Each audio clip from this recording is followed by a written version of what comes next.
ಅಂತ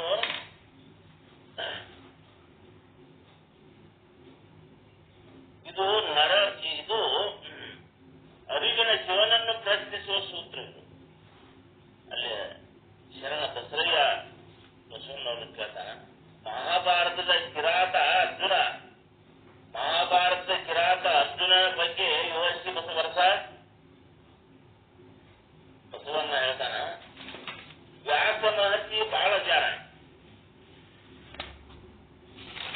ಅರ್ಜುನ ಬಹಳ ಜ್ಞಾನದ ಜ್ಞಾನ.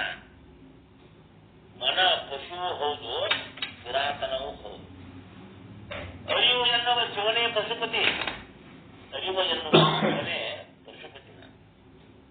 ಮನ ತನಗೆ ತಾನೇ ತನ್ನಲ್ಲಿ ತಿರುಗಿನೊಡೆದು ನಾನು ಎನ್ನುವ ಪಶುವನ್ನು ಅರ್ಜುನಾಗಿ ಶಿವನನ್ನು ಜಯಿಸಲೇಬೇಕು. ಅವನು ಎನ್ನುವ ಶಿವನೇ ಪಶುಪತಿ. ಅವನು ಎನ್ನುವ ಶಿವನೇ ಪಶುಪತಿ. ಆ ಪಶುಪತಿಯಿಂದ ಪಾಶುಪತ ಅಸ್ತ್ರವನ್ನು ಪಡೆಯಲೇಬೇಕು. ಪಾಶುಪತ ಅಸ್ತ್ರ ಎನ್ನುವ ಬಾಣ ಇರುವುದಿಲ್ಲ. ಸರ್ಪಾಸ್ತ್ರ ಎನ್ನುವ ಬಾಣವೂ ಇರುವುದಿಲ್ಲ. ವರುಣಾಸ್ತ್ರ ಎನ್ನುವ ಬಾಣವೂ ಇರುವುದಿಲ್ಲ.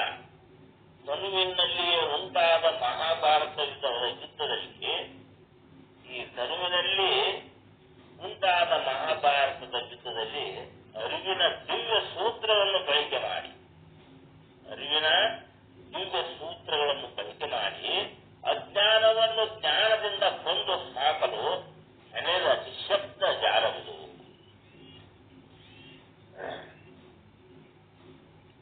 ಇಲ್ಲಿ ನರವಿಂದಯ್ಯ ಶರಣ ಕೇಳ್ತಾನ, ಆಹಾ ಎಂತ ಅದ್ಭುತವಾದ ಸೂತ್ರವನ್ನು ಶರಣಿಗೆ ಕರುಣಿಸಿದಿರಿ ಬಸವರಸ.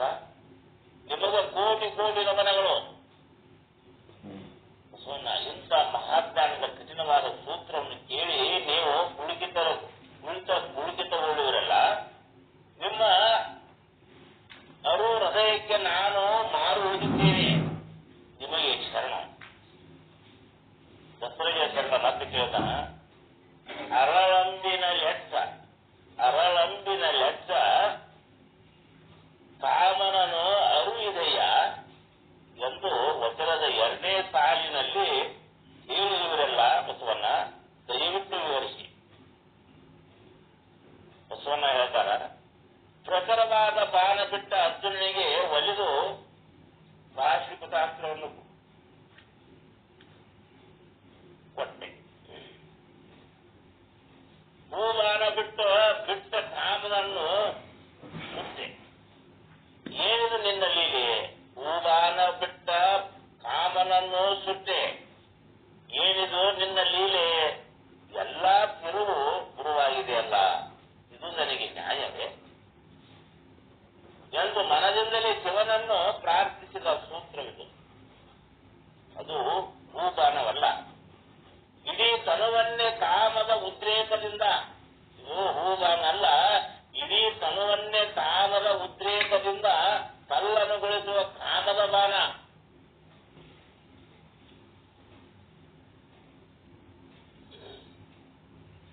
ದಸರೆಯ ಶರಣ ಮತ್ತೆ ಕೇಳ್ತಾನ, ವಿವರಿಸಿ ಹೇಳಿ ಬಸವರಸ. ಬಸವಣ್ಣ ಹೇಳ್ತಾರ, ಕಣ್ಣನ್ನು ಆವರಿಸಿದ ಮನವೆಂಬ ಕಾಮದ ದೃಶ್ಯ. ಈ ಕಣ್ಣನ್ನು ಆವರಿಸಿದ ಮನವೆಂಬ ಕಾಮದ ದೃಶ್ಯ ಇಡೀ ದೇಹವನ್ನೇ ರಕ್ಕಸನ್ನಾಗಿ ಮಾಡುತ್ತದೆ. ದಸರೆಯ ಶರಣ ಮತ್ತೆ ಕೇಳ್ತಾನ, ಅದು ಹೇಗೆ ಬಸವಣ್ಣ? ಬಸವಣ್ಣ ಹೇಳ್ತಾನ, ಪ್ರತಿ ಕಣ್ಣಲ್ಲಿ ಅರಿವಿನ ನಿರೂಪ ದೃಶ್ಯ ಭರಿತವಾಗಿದೆ. ಹಾಗೆ ಕಣ್ಣನ್ನು ಮನವೆಂಬ ಅಜ್ಞಾನದ ನಿರೂಪ ದೃಶ್ಯ ಆವರಿಸಿದೆ. ಯಾವುದು? ಮನವೆಂಬ ಅಜ್ಞಾನದ ನಿರೂಪ ದೃಶ್ಯ ಆವರಿಸಿದೆ. ಅಜ್ಞಾನದ ದೃಶ್ಯದಿಂದ ರೂಪ ನೋಡಿದಾಗ ದೇಹ ಚೆನ್ನಾಗಿ ಕಾಣುತ್ತದೆ. ಅಜ್ಞಾನದ ದೃಶ್ಯದಿಂದ ರೂಪ ನೋಡಿದಾಗ ಈ ದೇಹ ಏನದ ಚೆನ್ನಾಗಿ ಕಾಣುತ್ತದೆ. ಆಗ ಇಡೀ ದೇಹ ಕಾಮದಿಂದ ತಲ್ಲನಗೊಂಡು ರಕ್ಕಸನಂತಾಗುತ್ತದೆ. ತನ್ನಲ್ಲಿಯೇ ಹುಟ್ಟಿದ ಕಾಮದ ದೃಶ್ಯವನ್ನು ಕಣ್ಣಿನಲ್ಲಿಯೇ ಸಂಗಮವಾದ ಅರಿವಿನ ಶಿವನ ಕಿಡಿಗಣ್ಣ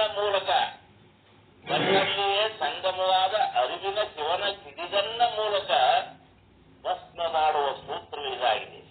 ಹೂವಾನ ಬಿಟ್ಟು ಭೋಗಕ್ಕಿಳಿಸುವ ಕಾಮದ ದೃಶ್ಯವನ್ನು, ಈ ಹೂವಾನವನ್ನು ಬಿಟ್ಟು ಭೋಗಕ್ಕಿಳಿಸುವ ಕಾಮದ ದೃಶ್ಯವನ್ನು ಅರಿವಿನ ದೃಶ್ಯದಿಂದ ಸುಟ್ಟು ಭಸ್ಮ ಮಾಡಿ ತನಗೆ ತಾನೇ ಮುಖಣ್ಣನು ಆಗಲೇಬೇಕು. ಆ ಅರಿವಿನ ಭಸ್ಮವನ್ನೇ ಧರಿಸಿ ಶಿವನಾಗಬೇಕು. ದಸರೆಯ ಶರಣ ಮತ್ತೆ ಕೇಳ್ತಾನ, ಇರುಳ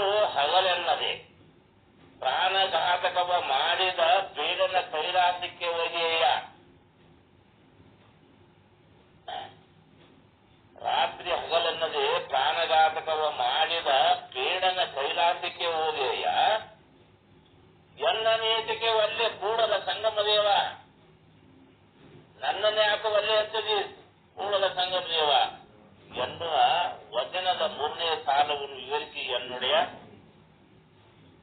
ಈ ವಚನದ 3ನೇ ಸಾಲವನ್ನು ಹೇಳ್ತಾರ.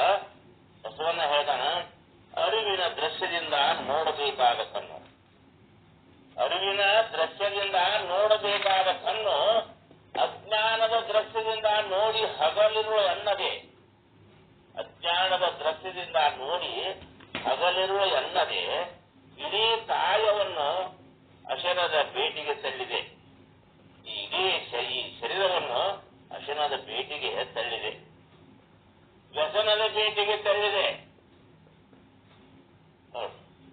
ಕಾಯದಲ್ಲಿ ಕಾಮದ ಹಸಿವನ್ನು ಸೃಷ್ಟಿ ಮಾಡಿ, ಈ ಶರೀರದಲ್ಲಿ ಕಾಮದ ಹಸಿವನ್ನು ಸೃಷ್ಟಿ ಮಾಡಿ ಕಾಯವನ್ನೇ ಭೇಟಿ ಮಾಡಿ ಹರಿದು ತಿನ್ನುವಂತೆ ಮಾಡಿದೆ. ಶರೀರವೇ ಶರೀರವನ್ನು ಭೇಟಿ ಮಾಡಿ ಹರಿದು ತಿನ್ನುವಂತೆ ಮಾಡಿದೆ. ಇಂತಹ ಬೇಡವಾದ ಕಣ್ಣು ನನಗೆ ಬೇಡವೇ ಬೇಡ ಶಿವನೇ ಎಂದು ಈ ಕಣ್ಣ ಕಾಮಕ್ಕೆ ಓಡಾಡ್ತಿರ್ತದೆ. ಏನು ದೃಶ್ಯ ನೋಡ್ತಿದ್ದೆ ಅದಕ್ಕೆ ಕಣ್ಣು ಹತ್ತದೆ. ಆಗ ಕಣ್ಣಲ್ಲಿಯೇ ಯುದ್ಧ ಅರಿವಿನ ಕಣ್ಣಪ್ಪನಿಗೆ ಅರ್ಪಣೆ ಮಾಡಿತು. ಕಣ್ಣಲ್ಲಿಯೇ ಯುದ್ಧ ಅರಿವಿನ ಕಣ್ಣಪ್ಪನಿಗೆ ಅರ್ಪಣೆ ಮಾಡಬೇಕು. ಇಂತಹ ಸುಂದರವಾದ ಬೇಡರ ಕಣ್ಣಪ್ಪನ ಅರಿವಿನ ಕಥೆಯನ್ನು ರಚಿಸಿ ಮನುಕುಲಕ್ಕೆ ನೀಡಿದ ಪುರಾತನರೇ ಧನ್ಯರು. ದತ್ತರಯ್ಯ ಶರಣ ಮತ್ತೆ ಕೇಳ್ತಾನ, ಅರಿವಿಗೆ ಹೋಗುವ ಕಣ್ಣಪ್ಪನ ಈ ಸೂತ್ರ ಜಾತಿಯನ್ನು ಸೃಷ್ಟಿಸಿದೆಯಲ್ಲ ಬಸವಣ್ಣ. ಬಸವಣ್ಣ ಇದಕ್ಕೆ ಕಾರಣ ಮನವೇ ಹೊರತು ತನುವಲ್ಲ ಶರಣರೇ. ಇದಕ್ಕೆ ಕಾರಣ ಈ ಮನನ ಹೊರತು, ಈ ಮನವೇ ಹೊರತು ತನುವಲ್ಲ ಶರಣರೇ. ಸಕಲ ಶರಣರು ಕೂಡಲೇ ಅರಿವಿಗೆ ಹೋಗುವ ಸೂತ್ರವನ್ನು ದಯಪಾಲಿಸಿದಿರಿ ತಂದೆ, ತಮಗೆ ಶರಣಾರ್ಥಿ. ಇಂದಿಗೆ ಇಷ್ಟು ಸಾಕು ಎಂದು ಸಭೆಗೆ ಮಂಗಲ ಹಾಡಿದರು. ಸೂರ್ಯನ ಬೆಳಕು ಮಂಗಳನ ಹಾಡಿ ಎಲ್ಲರೂ ತಮ್ಮ ತಮ್ಮ ಮನೆಗಳಿಗೆ ಆನಂದದಿಂದ ಹೋದರು ಅಂತ ಹೇಳಿ ಇವತ್ತಿನ ಈ ವಚನವನ್ನು ತಿಳಿಸಿ ಮತ್ತೊಮ್ಮೆ ಎಲ್ಲರಿಗೂ ಶರಣಾರ್ಥಿಗಳು ಆ ವಚನಕ್ಕೆ ಮಂಗಲ ಮಾಡ್ತಾ ಇದ್ದಾರೆ. ಜೈ ಮಂಗಲಂ ಜೈ ನಮಃ ಪಾರ್ವತೀಪತಿ ಶಿವ ಹರ ಹರ ಮಹಾದೇವ. ಓಂ ನಮಃ ಶಿವಾಯ. ತುಂಬಾ ಧನ್ಯವಾದಗಳು. ಬ್ರಹ್ಮನಿಷ್ಠ ಸದ್ಗುಣಾದಂತಹ ಹುಲ್ಲೂರು ಗುರುಗಳು 12ನೇ ಶತಮಾನದಲ್ಲಿ ಮಹಾಮನೆಯಲ್ಲಿ ಜರುಗಿದ ಸತ್ಯ ಸಂವಾದದ ಸಂದರ್ಭವನ್ನ ಬಹಳ ಸುಂದರವಾಗಿ ಅಚ್ಚುಕಟ್ಟಾಗಿ ನಮಗೆಲ್ಲ ತನು ಮನ ಅರಿವು ಇವುಗಳ ಒಂದು ಕ್ರಿಯೆಯನ್ನ ಬಹಳ ಚೆನ್ನಾಗಿ ನಮ್ಗೆಲ್ಲ ತಿಳಿಸಿಕೊಟ್ರು. ಅವರಿಗೆ ಹೊತ್ತು ಅಭಿನಂದನೆಗಳು. ಈಗ ಒಟ್ಟಾಗಿ ಅಪ್ಪಿಗರ ಮಡಗುರುಗಳು ವೇದಘೋಷ ವೇದಘೋಷಬೇಕು ಅಂತ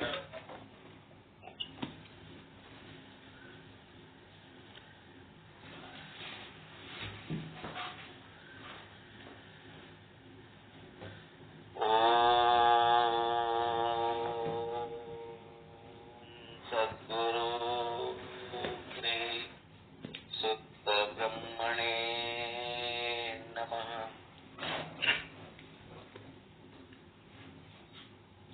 ಜಗದ್ಗುರು ಪಂಚಾಚಾರ ಪ್ರಸೀದಃ ಸಿದ್ಧಾಂತ ಶಿಖಾಮಣಿ ಪರಮ ಪ್ರಥಮ ಪರಿಚ್ಛೇದಃ ಶಿವಸ್ತುತಿ ಶಕ್ತಿಸ್ತುತಿ ಪ್ರಾರಂಭಃ. ತ್ರೈಲೋಕ್ಯ ಸಂಪದಾಲೇಖ್ಯ ಸಮುಲ್ಲೇಖನ ವಿತ್ತಹೇ ಸಚ್ಚಿದಾನಂದ ರೂಪಾಯ ಶಿವಾಯ ಬ್ರಹ್ಮಣೇ ನಮಃ. ಬ್ರಹ್ಮೇತಿ ವ್ಯಪದೇಶಸ್ಯ ವಿಷಯಂ ಯಂ ಪ್ರಚಕ್ಷತೆ ವೇದಾಂತಿನೋ ಜಗನ್ಮೂಲಂ ತಂ ನಮಾಮಿ ಪರಂ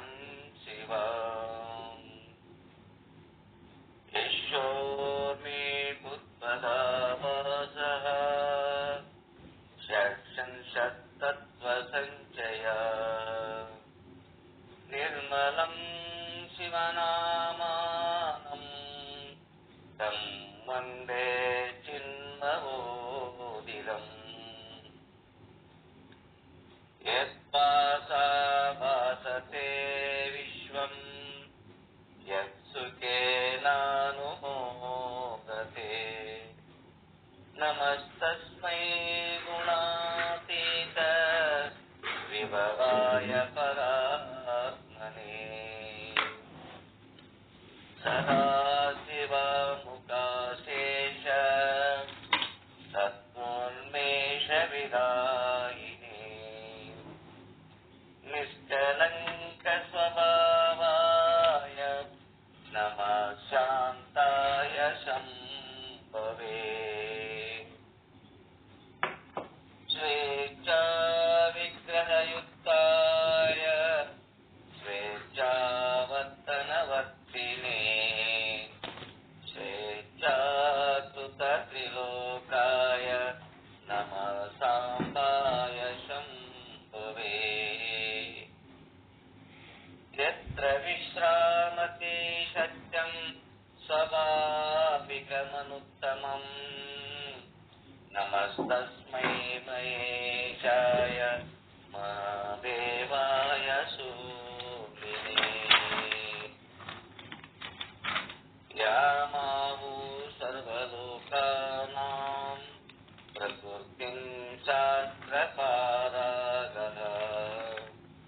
तां धर्मचारिणीं शम्भो प्रणमामि परां शिवाम्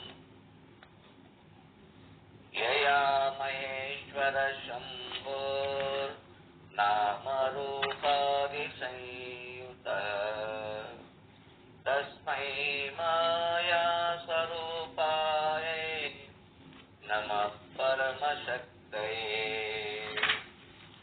शिवव्याधिसमुत्पन्ना शान्त्यातीतपरोत्तराम् मातरं तां नमस्तानां वन्दे शिवकरीं शिवाम् नित्याज्ञानादिरूपेण या शम्भुर्विश्वभाविनी वन्दे तां परमानन्द प्रबोधलहरीं शिवाम् अमृतार्थं प्रपन्नानां या सुविद्यप्रदायिनी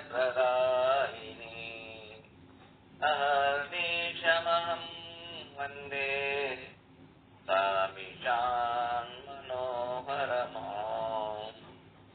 इति शक्तिस्तुति शिवस्तुतिपरिसमाप्तम् जयमङ्गलं जय नमः पार्वते पति शिव हर हर महादेव। सद्गुरु पंडित पीताम्बर जी महाराज की जय। साधु ईश्वरदास महाराज की जय। सद्गुरु शरण बसव स्वामी महाराज की जय। सकल शरण संतों की जय। जय मंगलम जय नमः पार्वते पति शिव हर हर महादेव। ಎಲ್ಲ ಮಹಾತ್ಮರು ಶರಣಾರ್ಥಿಗಳು. ಓಂ ಶಾಂತಿ. ತುಂಬಾ ಜನ महाराज जय। सद्गुरु श्री पंडित पीताम्बर जी महाराज की जय। सद्गुरु श्री शरणबसव स्वामी जी महाराज की जय। जय मंगलम जय नमः पार्वती पति शिव हर हर महादेव। शरण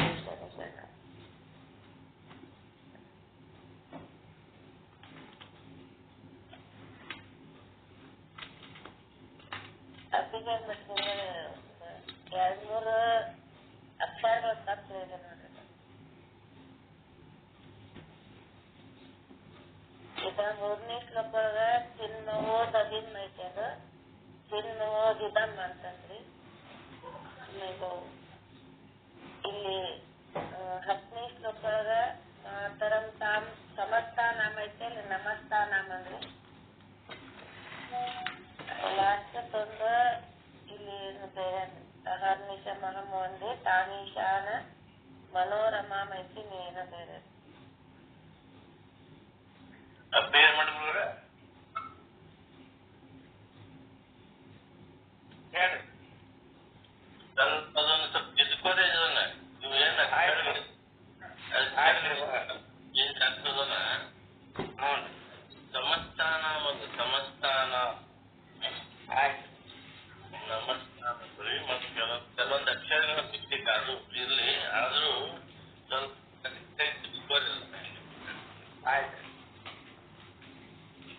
ಮಂತ್ರಗಳು ಒಟ್ಟ ಇದು ಮಿಸ್ಟೇಕ್ ಆಗಲಾರ್ದೆ ಅನ್ಬೇಕಂತ ನಮ್ಮ ಉಚ್ಚಾರಣೆಗಳು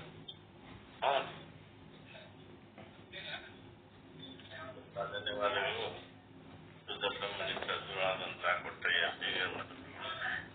ಉತ್ಸಾಹವಾಗಿ ವೇದ ಅವರಿಗೆ ಅಭಿನಂದನೆಗಳು.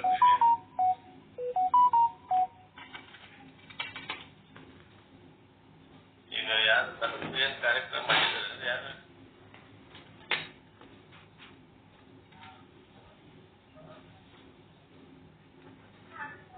ಗಂಗಾಧರ ಗುರುಗಳು ಕಾರ್ಯಕ್ರಮ ಬಂದಿಲ್ಲ.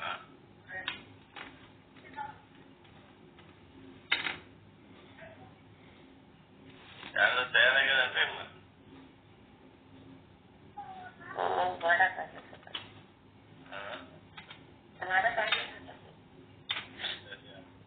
ತೊಂದರೆ ಆಗಿ ಎಲ್ಲರೂ ಬರೀ ಇದಾಗಿದ್ರೆ ಆಯ್ತಿರ್ಲಿ ಗುರುಗಳಿಗೆ ಕೊಟ್ಬಿಟ್ರೆ ಆಮೇಲೆ ನಾವು ಏನ್ ಮಾಡಕ್ಕಿರ್ತೇವೆ. ಈಗ ಗುರುಗಳ ನಾವು ಹೇಳೋಣ ತಾವು ಇದು ಮಾಡ್ತೇವೆ ನೀವು ಹೆಂಗಂತೀರ ಹಂಗ ಇಲ್ಲ ತಾವು ಏನು ಮತ್ತೆ ಸರಿ ಅವ್ರಿಗೆ ಕೊಟ್ಬಿಟ್ರು ಮೊದಲ ಆಮೇಲೆ ಅದು ಕೆಲಸ ಮಾಡೋದು. ಈಗ ಪರಮ ಪೂಜ್ಯ ಬ್ರಹ್ಮನಿಷ್ಠ ಸಂಸ್ಕೃತ ಎರಡು ಸ್ವಾಮೀಜಿಯವರು ಜ್ಞಾನಿ ಚನ್ನಬಸವಣ್ಣನವರ ವಚನದ ಸಾರವನ್ನ ಹೇಳುವುದಲ್ಲದೆ ನಂತರ ವಿಚಾರ ಸಾಗರದ ಪ್ರಸ್ತುತಪಡಿಸ್ತಾರೆ. ಅದನ್ನ ಆಲಿಸಬೇಕು ಅಂತೇಳಿ ನಾನು ಕೊಡ್ತೀನಿ.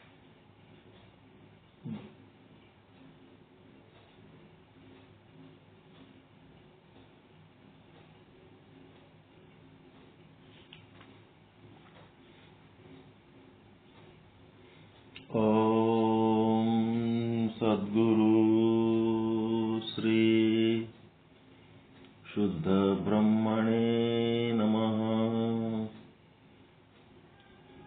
ಸಮಸ್ತ ಶುದ್ಧ ಬ್ರಹ್ಮ ಸ್ವರೂಪರಲ್ಲಿ ಅನಂತ ಅನಂತ ಪ್ರಣಾಮಗಳು. ಇದು ನಮ್ಮ ಮೊಮ್ಮಗನ ಜಾತಕ ಬರೆದದ್ರ ವಿಷಯ ಹೇಳಿನೇನ್ರಿ?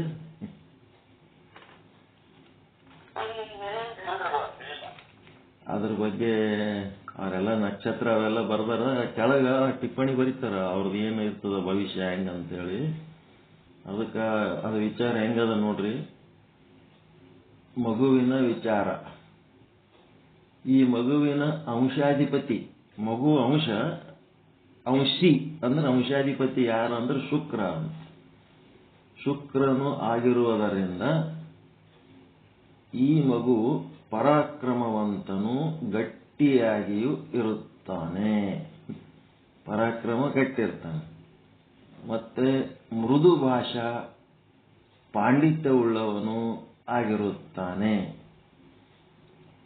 ಸದಾಚಾರ ಹಾಗೂ ಐಶ್ವರ್ಯವುಳ್ಳವನು ಆಗಿರುತ್ತಾನೆ. ಸತ್ಯವಂತ ಮತ್ತು ಸರ್ವ ಕಾರ್ಯದಲ್ಲಿ ಜಯಪ್ರದವುಳ್ಳವನು ಆಗಿರುತ್ತಾನೆ. ದೈವಭಕ್ತಿ, ಗುರುಭಕ್ತಿ, ಆಧ್ಯಾತ್ಮಿಕದಲ್ಲಿ ಆಸಕ್ತಿ ಉಳ್ಳವನು ಆಗಿರುತ್ತಾನೆ. ವಿದೇಶ ಪ್ರವಾಸವುಳ್ಳವನು, ಒಟ್ಟಿನಲ್ಲಿ ಸರ್ವರಲ್ಲೂ ಪ್ರೀತಿ ಉಳ್ಳವನು ಆಗಿರುತ್ತಾನೆ. ಸರ್ವೇ ಜನಾಃ ಸುಖಿನೋ ಭವಂತು ಅಂತ. ಹುಟ್ಟಿದ ದಿವಸ ಅದು ಟೈಮ್ ಅದೆಲ್ಲ ಹೇಳಿದ ಕೂಡ್ಲೇನೆ ಒಂದು ಅದ್ಭುತ ಅದ ಬಿಡ್ರಿ, ಅದ್ಭುತ ಅದ ಬಿಡ್ರಿ ಅಂತಂದ್ರೆ ಏನು ಅದ್ಭುತ. ಅವ ಆಧ್ಯಾತ್ಮ ಜೀವಿ ಆತನ ಅನ್ನೋದು ಇದ್ರೊಳಗೆ ನಮಗೆ ಭಾಳ ತೃಪ್ತಿ ತೊಗೊಳುವಂತ ಆನಂದ ಅನಿಸ್ಬಿಡ್ತು. ಆಮೇಲೆ ಏನು ಮಂತ್ರಗಳು ಅವು ಏನು ಆಧ್ಯಾತ್ಮಿಕ ಹಾಡುಗಳು ಅವು ಹೇಳಕತ್ತಾರ, ಸೈಲೆಂಟಾಗಿ ಕೇಳ್ತು. ಸಣ್ಣ ಕೂಸಿದ್ದಾಗಿ ನೋಡುದು ಅದೇನು ರೂಢಿ ಅದು ಏನು ಅದರದ್ದು ಅಟಿಟ್ಯೂಡ್ಸು ಭಾಳ ವಿಚಿತ್ರವ. ಶಿವನಾಟ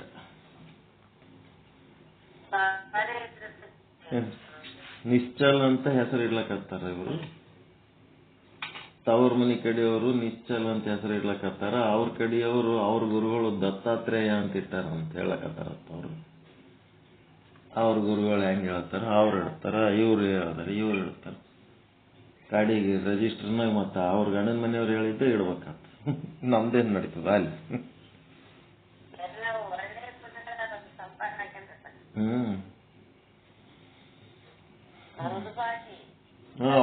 ಅದೇ ಶಬ್ದಗಳು ನೋಡ್ರಿ ಎಷ್ಟು ಚಂದ ಚಂದ ಬರ್ದಾನ ಎಲ್ಲ. ಅದು ಇನ್ನೊಂದ್ಸಾರಿ ಓದ್ಬೇಕು ಅನ್ನಂಗ ಜಾತಕ. ಅವರು ಮಧುಸೂದನ್ ಸರ್ ಅಂತೇಳಿ ಒಂದು ಸ್ಕೂಲ್ ಹೆಡ್ ಮಾಸ್ಟರ್ ಅವರು, ಅವರಿಗೆ ಜಾಬ್ ಸೈಡ್ ಇದ್ದಂಗ. ಇದೇ ಪಂಚಾಂಗ, ಜ್ಯೋತಿಷ, ಪುರಾಣ ಎಲ್ಲ ವ್ಯಾಸ ಮಹರ್ಷಿಗಳು ಬರೆದ 18 ಪುರಾಣಗಳು ಹೇಳಂತ ಎಲ್ಲ ಸಾಮರ್ಥ್ಯಗಳು ಅಂತವ್ರು, ಎಜುಕೇಟೆಡ್. ಆಮೇಲೆ ದೇವಸ್ಥಾನದ ಅರ್ಚಕರು, ವೆಂಕಟೇಶ್ವರ ಗುಡಿ ಪೂಜಾರಿಗಳು. ಹಿಂಗಿದ್ದು ಈ ವರ್ಷ ನಮ್ಮ ಮೊಮ್ಮಗಂದು ಜಾತಕ ಬರಿಬೇಕನ್ನ ಇನ್ನ ಪಂಚಾಂಗ ತಂದಿಲ್ಲಪ್ಪ ಅಂತಂದ್ರು. ಮತ್ತ ಬಜಾರ್ದಾಗ ಹೋಗಿ ನಾನೇ ಅವ್ರು ಯಾವ್ದು ಹೇಳ್ತಾರ ಪಂಚಾಂಗ ತಂದು ಕೊಟ್ಬಿಟ್ಟೆ. ಅದು ಕೂತು ಬರ್ದಾರ, ಭಾಳ ಸಂತೋಷ ಅನಿಸ್ಬಿಡ್ತು. ಎಷ್ಟು ಚಲೋ ಮಾಡ್ಯಾರಲ್ಲಪ್ಪ. ಒಂದು ಬುಕ್ಲೆಟ್ ಬರ್ದಂಗೆ ಬರ್ದಾರ ಅವ್ರು. ಅದು ಎಷ್ಟು ಬರೆದ್ರು ಖುಷಿ, ನನಗೆ ಸಂತೋಷ ಆಗ್ಲಕತ್ತದಪ್ಪ. ಈ ಹುಡುಗಂದು ಬೇರೆ ಯಾರು ಬರೋದ್ರಕ್ಕಿಂತ ಈ ಹುಡುಗಂದು ಬರ್ದಾಗ ನನಗೆ ಭಾಳ ಸಂತೋಷ ಆಗ್ಲಕತ್ತದ ಅಂತ ಹೇಳಿದ್ರು. ಆಯ್ತ್ರಪ್ಪ.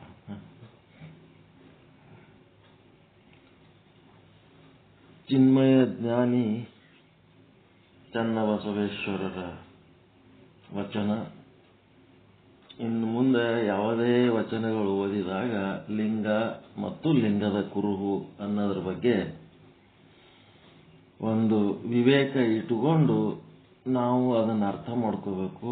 ಲಿಂಗ ಅಂತಂದ್ರೆ ಚೇತನ, ಅದು ಕೂಟಸ್ಥ, ಸಾಕ್ಷಿ, ಬ್ರಹ್ಮ, ಶಿವ ಏನಂತೀರಿ ಅದು ಲಿಂಗ. ಆ ಲಿಂಗ ಉತ್ತಮ ಅಧಿಕಾರಿಗಳಿಗೆ ನೇರವಾಗಿ ಪ್ರಮಾಣ ಪ್ರಮೇಯಗಳಲ್ಲಿ ಅದು ಏನಾಗ್ತದ ಅನುಭವಕ್ಕೆ ಬರ್ತದ. ನಮ್ಮ ಪ್ರಮಾಣದಿಂದ ನಾವು ಏನು ಪ್ರಮೇಯಗಳನ್ನು ನೋಡ್ತೀವಿ, ಆ ಪ್ರಮಾಣ ಪ್ರಮೇಯಗಳ ಎರಡೇ ಮುಂದೆ ಕಾಣಿಸ್ತಾವ ನಿಜವಾಗಿ ಅಂತಂದ್ರೆ ಆ ಪ್ರಮೇಯದೊಳಗನು ಆ ಬ್ರಹ್ಮನೇ ಅದನ, ಪ್ರಮಾಣದೊಳಗನು ಆ ಬ್ರಹ್ಮನೇ ಅದನ. ಎರಡರೊಳಗನು ಆ ಬ್ರಹ್ಮ ಇದ್ದದ್ದು ಅನುಭವಿಸುವಂತಹದಕ್ಕೆ ದಿವ್ಯ ದೃಷ್ಟಿ ಅಂತಾರ.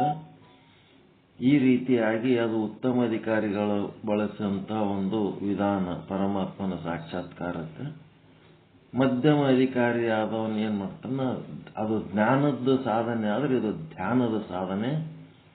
ಧ್ಯಾನದ ಸಾಧನೆ ಒಳಗ ಆ ಸತ್ಯವಸ್ತು ಇರದೇ ಬೇರೆ, ಆ ಸತ್ಯವಸ್ತುವಿನ ಒಂದು ಪ್ರತೀಕವಾಗಿ ಒಂದು ವಿಗ್ರಹನೋ ಲಿಂಗನೋ ಇಷ್ಟಲಿಂಗನೋ ಏನೋ ಒಂದು ಇಟ್ಕೊಂಡಿರ್ತೀವಿ.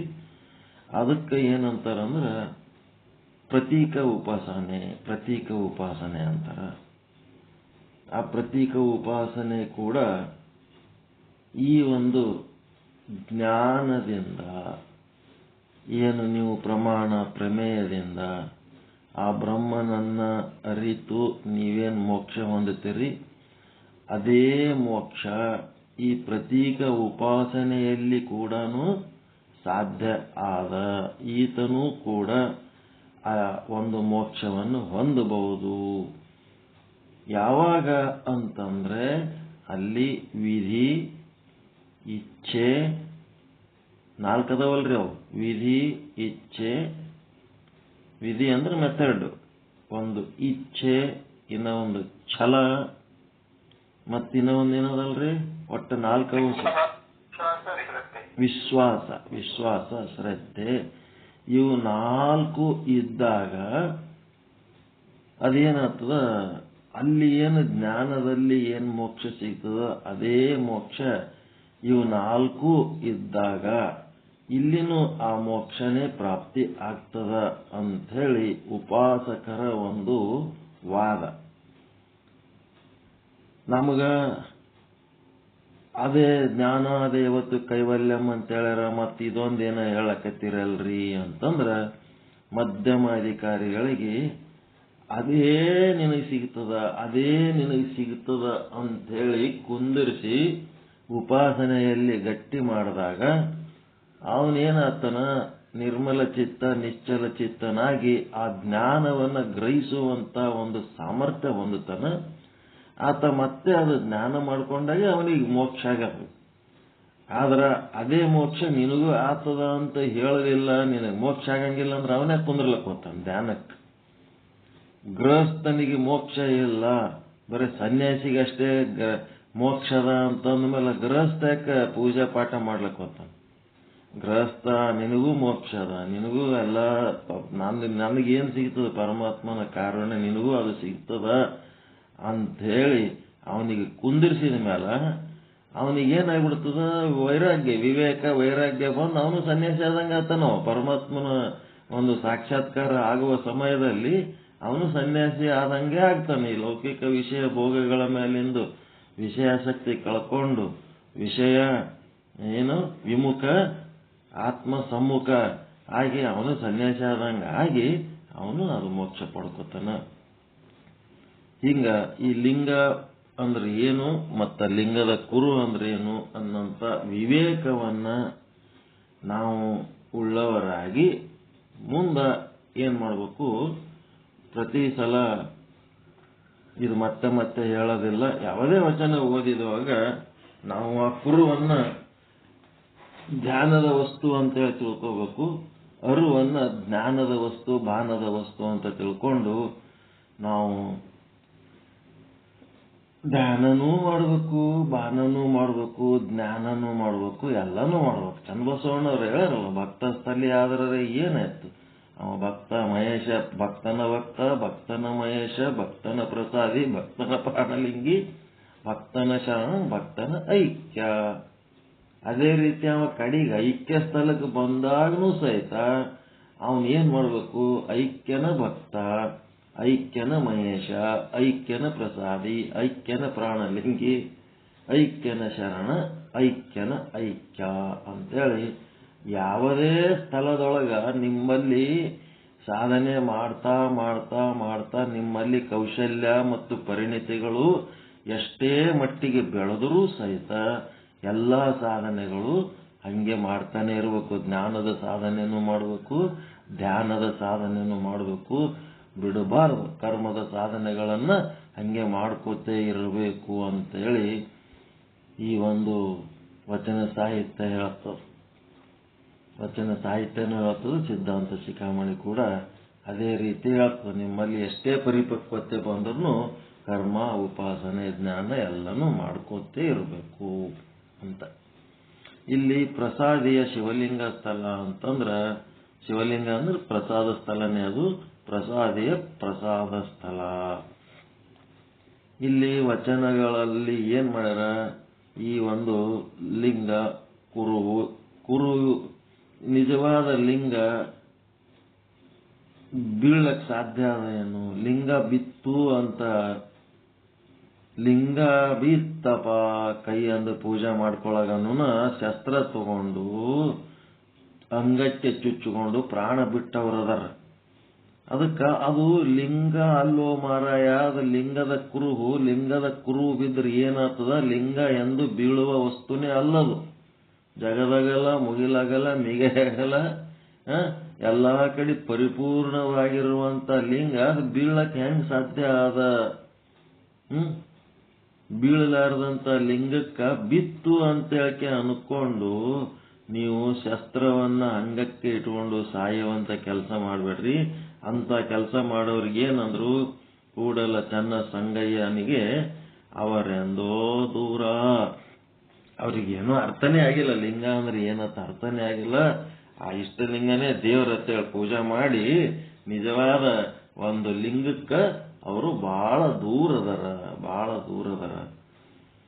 ಆ ಲಿಂಗ ನಮ್ಮ ಕೊಳ್ಳಾಗ ಹಾಕೊಂಡು ಸದಾ ಕಾಲ ಇದ್ದವರಿಗೆ ನೀವೇನು ಬಸವರಾಜ ಸ್ವಾಮಿಯವ್ರದ ವಚನಗಳು ಓದ್ತಿರಲ್ಲ, ಅವರು ಇದನ್ನ ಗಟ್ಟಿ ಗಟ್ಟಿ ಗಟ್ಟಿ ಗಟ್ಟಿ ಮಾಡಿಸಿಬಿಟ್ರು. ಗಟ್ಟಿ ಮಾಡಿಸಿದ ಮೇಲೆ ಈ ಲಿಂಗ ಇಟ್ಕೊಂಡು ಏನ್ ಮಾಡ್ಬೇಕಿದು, ಎದಕ್ಕೆ ಇಟ್ಕೋಬೇಕು? ಅರಿವನ್ನ ಲಿಂಗನೇ ನಮ್ಮಲ್ಲಿ ಇದ್ದೊತ್ನಾಗ ಈ ಲಿಂಗ ಎದಕ್ ಬೇಕನ್ನಂಗ ಒಂಥರ ಸೈಕಾಲಜಿಕಲಿ ನಮಗ ಸೆಟ್ ಮಾಡಿಬಿಟ್ರು ಅವ್ರು. ಸೆಟ್ ಮಾಡಿದ್ಮೇಲೆ ಆ ಅರಿವನ್ನ ಒಂದು ಚೇತನವನ್ನೇ ಲಿಂಗ ಅಂತ ಇಟ್ಕೊಂಡು ಶರೀರದ ಮೇಲಿನ ಇಷ್ಟಲಿಂಗ ತ್ಯಾಗ ಮಾಡುವ ಹಾಗೆ ಶರೀರ ನಮ್ಮ ಒಂದು ಮನಸ್ಥಿತಿಯನ್ನ ಚೇಂಜ್ ಮಾಡಿದಾಗ ಅದಕ್ಕೆ ಆರೂಢ ಪದ್ಧತಿ ಅಂತಾರ. ಆ ಆರೂಢರಲ್ಲ ನಾವು ವೀರಶೈವರು. ಹೀಗಾಗಿ ವೀರಶೈವ ಪದ್ಧತಿ, ಲಿಂಗವಂತ ಪದ್ಧತಿ ಒಳಗ ನಾವು ಏನ್ ಮಾಡ್ಬೇಕಾಗ್ತದ, ನಮಗ ಅರಿವು ಒಳಗೆ ಇದ್ರೂ ಹೊರಗ ಕುರುವಿನ ಆಚರಣೆಗಳು ಮಾಡಲೇಬೇಕು. ಆ ಕುರುವಿನ ಆಚರಣೆ ಮಾಡುವಾಗ ಅದು ಕೈ ಜಾರಿ ಒಮ್ಮೊಮ್ಮ ಬೀಳ್ತಾ ಇರ್ತದ. ಬಿತ್ತು ಅಂತಂದ್ರ ಲಿಂಗ ಬಿತ್ತು ಅಂತೇಳಿ ಗಾಬರಿ ಆಗಬೇಡ್ರಿ ಅಂತ ಚನ್ನಬಸವಣ್ಣವ್ರು ಹೇಳ್ತಾರೆ. ಮತ್ತೆ ಲಿಂಗ ಬಿತ್ತನ್ನೋದು ಒಂದು ಕಾರಣ. ಇನ್ನು ಎರಡನೇದ್ದೇನದ, ಲಿಂಗ ಭಿನ್ನ ಆಯಿತು ಅಂತ. ಇಷ್ಟಲಿಂಗ ಭಿನ್ನ ಆಯಿತು ಅಂತೇಳಿ, ಭಿನ್ನ ಅಂತಂದ್ರ ಸೀಳ್ತದ, ಒಡಿತದ, ತುಂಡಾಗ್ತದ. ಒಂದೊಂದ್ ಸಾರಿ ಅದು ಕಂತಿ ಸರಿಗಿರ್ಲಿಲ್ಲ ಅಂತಂದ್ರ ಏನೇನೋ ಆಗ್ತಿರ್ತಾವ. ಹಿಂಗಾಗಿ ಲಿಂಗ ಭಿನ್ನ ಆಯಿತು ಅಂತಂದ್ರ ಲಿಂಗ ಎಂದರೆ ಭಿನ್ನ ಆಗ್ಲಕ್ ಸಾಧ್ಯ ಅದ ಏನು? ಜಗದಾಗಲ್ಲ, ಮುಗಿಲಾಗಲ್ಲ, ಮಿಗೆಯಾಗಲ್ಲ ಇದ್ದಂಥದ್ದು ಬ್ರಹ್ಮಾಂಡದ ತುಂಬಾ ತುಂಬ್ಯಾದ. ನಿಮ್ಮೆಲ್ಲರ ಪಿಂಡಾಂಡದ ತುಂಬಾ ಎಲ್ಲ ಸರ್ವ ವ್ಯಾಪಕ ವಿಭುವಾದ ಲಿಂಗ ಎಂದಾದ್ರೂ ಅದು ಭಿನ್ನ ಆಗಿ ಒಡೆದು ತುಂಡಾಗ್ಲಕ್ ಸಾಧ್ಯ ಅದ ಏನದು? ಆ ಲಿಂಗವನ್ನ ಸರಿಯಾಗಿ ಅರ್ಥ ಮಾಡ್ಕೊಳ್ಳಾರ್ದೆ ಆ ಕುರು ಆದ ಇಷ್ಟಲಿಂಗವನ್ನೇ ಲಿಂಗ ಅಂತೇಳಿ ತಿಳ್ಕೊಂಡು ಆ ಒಂದು ಲಿಂಗ ಭಿನ್ನ ಆಯ್ತು ಅಂತೇಳಿ ಆತ್ಮಘಾತ ಮಾಡ್ಕೊಂಡ್ರೆ ಅವ್ರಿಗೇನಂತಾರಪ್ಪ ಅಂದ್ರೆ ನರಕಿಗಳು ಅಂದ್ರು. ಲಿಂಗ ಬಿತ್ತು ಅಂತೇಳಿ ಪ್ರಾಣ ಬಿಡೋರು ಚನ್ನ ಸಂಗಯ್ಯ, ಕೂಡಲ ಚನ್ನ ಸಂಗಯ್ಯಗ ದೂರ ಅಂತ ಹೇಳಿದ್ರು. ಮತ್ತ ಲಿಂಗ ಭಿನ್ನ ಆಯ್ತು ಅಂತೇಳಿ ಯಾರು ಲಿಂಗಕ್ಕ ಹಿಂಗ ಮಾಡ್ಕೊಂಡ್ಬಿಟ್ರಪ್ಪ ಅಂತಂದ್ರ ಅವ್ರಿಗೇನಂದ್ರ ನರಕಿಗಳು ಅಂತಂದ್ರ. ಇನ್ನು ಮುಂದೇನ್ ಸಮಸ್ಯೆ ಅದಪ್ಪ ಅಂದ್ರ ಒಂದೊಂದ್ ಸಾರಿ ಲಿಂಗ ಕಳೆದೋಗ್ಬಿಡ್ತದ. ಅದ್ಯಾಂಗ್ ಕಳೀತದ್ರಿ ಅಂತಂದ್ರ ಕಳೀತದಪ್ಪ. ಎಲ್ಲರ ಹೊಳ್ಯಾಗ, ಬಾವಿ ಒಳಗ ಈಜಾಡೋ ಟೈಮ್ನೊಳಗ ಕೊಳ್ಳನ್ ಲಿಂಗ ಕಳೆದೋಗ್ಬಿಡ್ತದ. ಲಿಂಗ ಕಳೆ ಚಾನ್ಸ್ ಬಹಳ ಇರ್ತಾವ ಈಜಾಡೋ ಟೈಮ್ನೊಳಗ. ನಿಮ್ ಜೀವ ಉಳಿಸ್ಕೊಳಕ ನೀವ್ ಈಜಾಡ್ತಿರ್ತೀರಿ, ಮುಣಗ್ತಿರ್ತೀರಿ, ತೇಲ್ತಿರ್ತೀರಿ, ಏನೇನೋ ಮಾಡ್ತಿರ್ತೀರಿ. ಆ ಲಿಂಗದ ಕಡೆ ಲಕ್ಷಣೆ ಇರಂಗಿಲ್ಲ. ಅದು ಲಿಂಗ ಯಾವಾಗ ಉಚ್ಕೊಂಡೋಗ್ಯದ ಗೊತ್ತೇ ಆಗಂಗಿಲ್ಲ. ಅದಕ್ಕದು ಲಿಂಗದ ಕುರುವು ಕಳೀತದೋ ಏನು ಲಿಂಗ ಕಳೀತದೋ? ಜಗದಾಗಲ್ಲ ಮುಗಿಲಾಗಲ್ಲ ಇರಂತ ವಿಶ್ವತೋ ಚಕ್ಷು, ವಿಶ್ವತೋ ಬಾವು, ವಿಶ್ವತೋ ಪಾದ, ವಿಶ್ವತೋ ಕರ್ಣ, ಎತ್ತ ನೋಡಿದಡತ್ತ ನೀನೇ ದೇವ, ಸಕಲ ವಿಸ್ತಾರದ ರೂಪು ನೀನೇ ದೇವ ಅಂತೇಳನದಲ್ಲ. ಆ ಲಿಂಗ ಎಂದರೆ ಕಳಿಲಕ್ ಸಾಧ್ಯ ಅದ ಏನು? ನಿಮ್ ಚೈತನ್ಯ ಎಂದರೆ ಕಳಿಲಕ್ ಸಾಧ್ಯ ಅದ ಏನ್ರಿ? ಅದಿರೇನ್ರಿ ಅಂದ್ರೆ ಅದೀನ್ರಿ ಅಂತೀರಿ.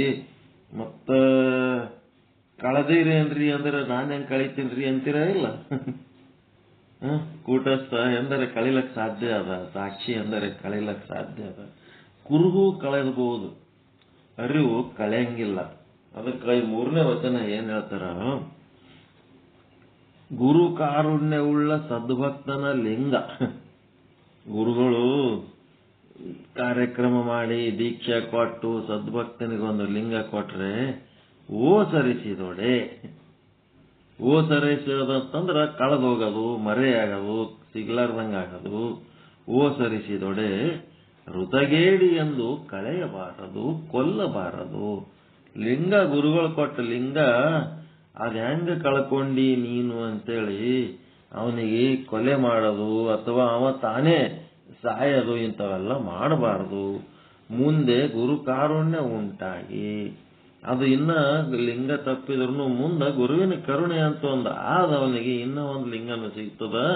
ಹಂಗಾಗಿ ಏನ್ ತಲೆ ಕೆಡ್ಸ್ಕೊಳಕ್ ಹೋಗ್ಬೇಡ್ರಿ. ಅದ್ರ ಮುಂದೆ ಮತ್ತೆ ಗುರು ಆ ಲಿಂಗ ಕಳೆದದ ಅಂತಂದ್ರೆ ಆಯ್ತು ಬಿಡಪ್ಪ, ಅರಿವನ್ನ ಲಿಂಗ ಶಾಶ್ವತ, ಕುರು ಏಸಾದ್ರೂ ಬರ್ಲಿ, ಅರಿವನ್ನದು ಒಂದು ಲಿಂಗ ಅದಲ್ಲ, ಅದರದೇ ಇದು ಕುರು ಅಂತೇಳಿ ಶುಭ್ರಂ ಸುಲಭಂ ಶುದ್ಧಂ ಸಹಸ್ರ ಜತ್ಸತೃಪ್ತಾವನೆ ಎಂಬುದಾಗಿ ಅಲಿಂಗಿ ಲಿಂಗ ರೂಪೇಣ ಯೋ ಲಿಂಗಿ ಉಪಜೀವಿತು ನ ಪಶ್ಯತಿ ಮಹಾಘೋರ ನರಕೆ ಕಾಲಮಕ್ಷಯಂ ಎಂಬುದಾಗಿ ಏನಪ್ಪ ಅಂದ್ರೆ ಶಸ್ತ್ರ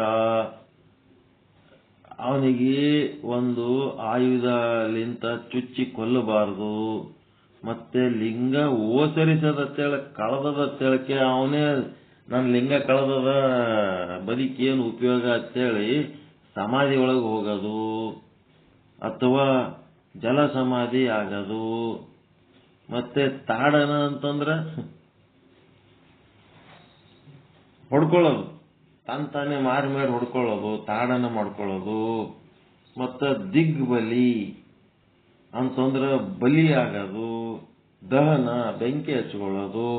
ಈ ರೀತಿ 6ರಲ್ಲಿ ಸತ್ತಡೆ ಶಸ್ತ್ರ, ಸಮಾಧಿ, ಜಲ, ತಾಡನ, ದಿಗ್ಬಲಿ, ದಹನ. ಲಿಂಗ ಕಳೆದದಂತೇಳಿ ತಲೆ ಕೆಟ್ಟು ಈ ರೀತಿ ಪ್ರಾಣ ಬಿಟ್ರೆ ಅವರಿಗೆ ಪರಮಾತ್ಮ ಲಿಂಗ ಕಳೆದದಂತೇಳಿ ಪ್ರಾಣ ಬಿಟ್ರ ಅವ್ರೇನು ಸ್ವರ್ಗಕ್ಕೆ ಹೋಗ್ತಾರೇನು? ಹುಚ್ಚ, ಎಂತ ಕೆಲಸ ಮಾಡ್ಕೊಂಡು ಬಂದಿರಿ, ಲಿಂಗ ನೀನೇ ನಿನ್ನ ಸ್ವರೂಪ ಅದ, ಆ ಒಂದು ಕುರುವಿಗಾಗಿ ನೀನ್ ಪ್ರಾಣ ಬಿಟ್ಟಿದೆಯಲ್ಲ ಅಂತೇಳಿ ಕೂಡಲ ಚನ್ನ ಸಂಗಮ ದೇವ ಏನ್ ಮಾಡ್ತಾನಂದ್ರೆ ಅಘೋರ ನರಕದಲ್ಲಿ ಲಿಂಗ ಕಳೆದದ, ಲಿಂಗ ಭಿನ್ನ ಆಗ್ಯದ, ಲಿಂಗ ಸೀಳದ, ಮತ್ತ ಲಿಂಗ ತೆಳಗ್ ಬಿದ್ದದ ಅಂತೇಳಿ ಹುಚ್ಚುಚ್ಚು ಮಾಡಿ ಪ್ರಾಣ ಬಿಟ್ರ ಪರಮಾತ್ಮ ಎಲ್ಲಿಡ್ತಾನಂತ ಅಂತವ್ರಿಗೆ ಅಘೋರ ನರಕದಾಗ ಇಡ್ತಾನಂತ. ಹೆಂಗ ಭಾಷೆಗಿರಿಸಿ ತನುವಿಂಗ್ ಅಲಕೊಂಡಡೆ ಲಿಂಗ ಓಸರಿಸಿತ್ತಯ್ಯ. ಆತ ವೀರನೆನಿಸನು. ನನ್ನ ಲಿಂಗ ಕಳೆದದತ್ತೇಳ ಅವನು ಭಾಷೆ ಬಾಯಿಲಿಂತ ಆ ಮಾತು ಆಡಿದನಂತಂದ್ರೆ ಅವ ವೀರಶೈವನೇ ಅಲ್ಲ. ಭಾಷೆಗಿರಿಸಿ ತನುವಿಂಗ್ ಅಲಗ ಕೊಂಡಡೆ. ಅಲಗ ಅಂತಂದ್ರೆ ಖಡ್ಗ, ಆಯುಧ. ತನುವಿಗೆ ಶರೀರಕ್ಕ ನನ್ನ ಲಿಂಗ ಕಳೆದದ ಅಂತೇಳಿ ಅವನು ಶರೀರಕ್ಕೆ ಏನೋ ತಗೊಂಡು ಚುಚ್ಕೊಂಡ. ಎದಕ್ಕ? ಲಿಂಗ ಓಸರಿಸಿತ್ತಯ್ಯ, ಲಿಂಗ ಕಳೆದದ ಅಂತೇಳಿ ಆ ರೀತಿ ಮಾಡ್ಕೊಂಡವ ವೀರಶೈವನೇ ಅಲ್ಲ. ಆತ ವೀರ ನೆನಿಸನು. ಲಿಂಗಕ್ಕೆ ದೂರ, ಜಂಗಮಕ್ಕೂ ದೂರ, ಪ್ರಸಾದಕ್ಕೂ ದೂರ, ಋತಗೇಡಿಯನು. ಅವನೇನದ? ಋತಗೇಡಿ, ಅರ್ಥಿಲ್ದವದನ ಅಂತೇಳಿ ಕಾಣಿರಣ್ಣ. ಇದು ಕಾರಣ ನಮ್ಮ ಕೂಡಲ ಚನ್ನ ಸಂಗಯ್ಯ ಏನಾತನಪ್ಪ ಅಂತಂದ್ರೆ ಆ ಒಂದು ಲಿಂಗದ ಕಾರಣದಿಂದ ತಮ್ಮ ಜೀವ ತಾವು ಹುಡ್ಕೊಂಡ್ರಂತಂದ್ರ ಆ ಲಿಂಗಯ್ಯ ಏನಾತನಂತ ಬ್ರಹ್ಮ ಹತ್ಯೆ ದೋಷ ಲಿಂಗಯ್ಯ ಗೊತ್ತದಂತ. ಬ್ರಹ್ಮೇತಿ ಕಾರನೆನಿಸುವನು. ಆ ಲಿಂಗದ ನೆಪದಿಂದ ಜೀವ ಬಿಟ್ರು ಅಂತಂದ್ರ ಲಿಂಗ ಏನಾತನ ಅವ ಕೊಲೆಗಳಕ ಆತನ. ದೇವ್ರಿಗೆ ಯಾಕೆ ಕೊಲೆಗಳಕ ಮಾಡ್ತೀರಿ ನೀವು ಆತ್ಮಹತ್ಯೆ ಮಾಡ್ಕೊಂಡು ಅಂತ ಹೇಳಕತ್ತಾರ ಅವ್ರು. ವಿಚಿತ್ರ ವಿಚಿತ್ರ ಮಾತುಗಳು ಹೇಳ್ತಾರೆ.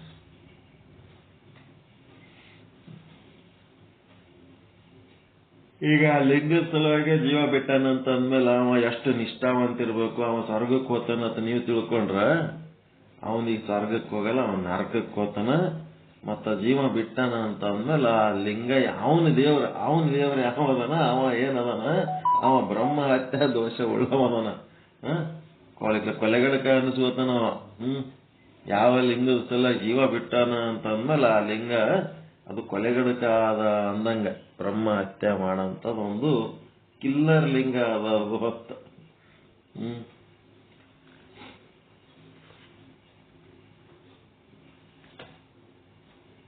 ಮೊದಲೆಲ್ಲ ಹಿಂಗೆ ಮಾಡ್ಯಾರ ನೋಡ್ರಿ. ಏನೇನೋ ಮಾಡಿ ಮಾಡಿ ಆಚಾರ ನಿಷ್ಠೆ ಮಾಡ್ಲಕ್ ಹೋಗಿ ಬಹಳಷ್ಟು ದಾರಿ ತಪ್ಪಿದ ಕೆಲಸಗಳು ಮಾಡ್ಯಾರ.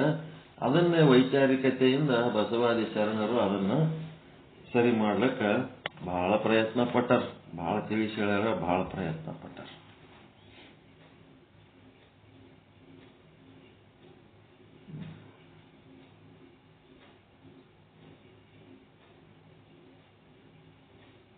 ಏನು ಈ ವಚನದ ಬಗ್ಗೆ ಏನ್ ಅನಿಸ್ತು ನಿಮ್ಮ ಅಭಿಪ್ರಾಯ?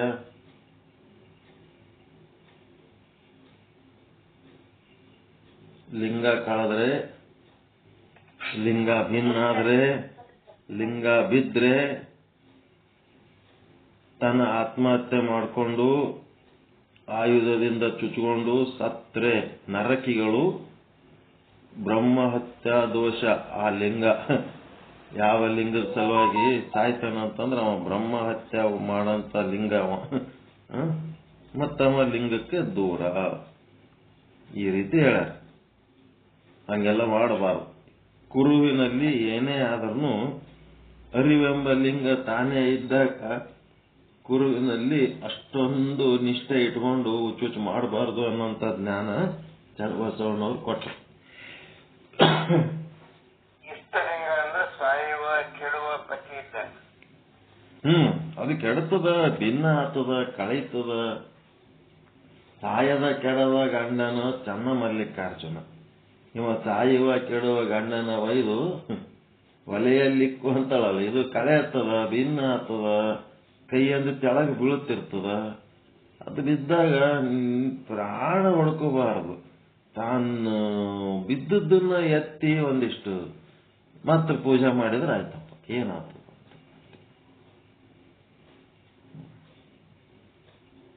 ಒಂದೇನ್ರಿ ತತ್ವಪದ ಇದು ಹಾಡ್ರಿ, ಮತ್ತೆ ಇದಕ್ಕೆ ಹೋಗೋಣ, ವಿಚಾರ ಸಾಗರಕ್ಕೆ ಹೋಗೋಣ. ಅದೊಂದು 10-15 ನಿಮಿಷ ಹೇಳ್ತೀನಿ, ಮತ್ತೆ ನಿಮಗೆ ಟೈಮ್ ಕೊಡ್ತೀನಿ. ನಾನು ಇವತ್ತೇನು ಭಾಳ ಹೇಳಲ್ಲ, ಇನ್ನೊಂದು 15-20 ನಿಮಿಷ ಹೇಳ್ತೀನಿ ವಿಚಾರ ಸಾಗರ. ಆಮೇಲೆ ನಿಮಗೆ ಟೈಮ್ ಕೊಟ್ಬಿಡ್ತೀನಿ. ಇವತ್ತೇನು ಭಾಳ ಹೇಳಂಗಿಲ್ಲ, ನೀವು ಮಾಡಂತೀರಿ ಮುಂದಿನ ಪ್ರೋಗ್ರಾಮು. ಒಂದು ಇದು ಮಾಡ್ರಿ, ತತ್ವಪದ ಹಾಡ್ರಿ.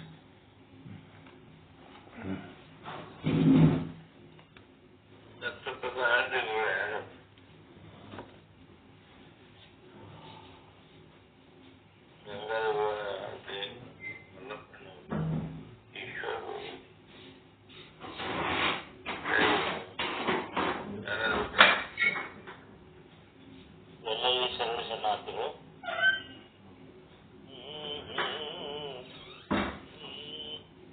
ಯಾವಾಗಲೂ ಹೇಳಬಾರದೆ ವಾಸು, ಯಾವಾಗಲೂ ಹೇಳಬಾರದೆ ವಾಸು, ದೇವನೇ ಕೈ ಬೇಡ ಬೇಡವೆಂದನು, ವಾಸುದೇವನೇ ಕೈ ಬಿಡ ಬೇಡವೆಂದನು. ಸವಿಯಿಕ್ಕೆ ಎರೆಬಾರಿಲ್ಲ, ಇಷ್ಟ ಬಂಧುಗಳಿಲ್ಲ, ಅಕ್ಕ ತಂಗಿಯಾರನ್ನ ತಮ್ಮರಿಲ್ಲ, ಅಕ್ಕ ತಂಗಿಯಾರನ್ನ ತಮ್ಮರಿಲ್ಲ. ಒಂದಿಯಾಗಿ ನಾ ಬಳಲುತ್ತಲೇ ಸದಾ ದುಃಖ ಪಡುವೆನೆಂದು, ಸದಾ ದುಃಖ ಪಡುವೆನೆಂದು ರಕ್ತಕಾಂತಕನು, ರಕ್ತಕಾಂತಕನು.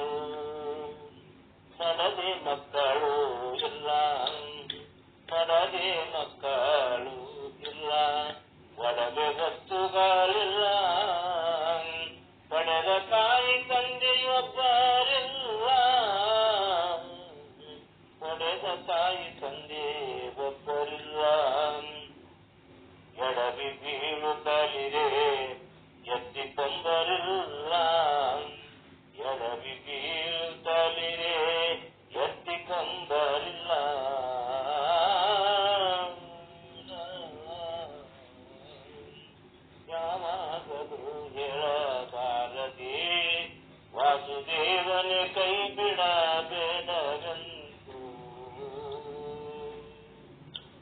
ಒಡೆಯನೆ ಕೈ ಬಿಡಬೇಡ ಗಂಗನು ತಾರಿ ಒಡೆಯನೆ ಕೈ ಬಿಡಬೇಡ ಗಂಗನು ತಾರಿ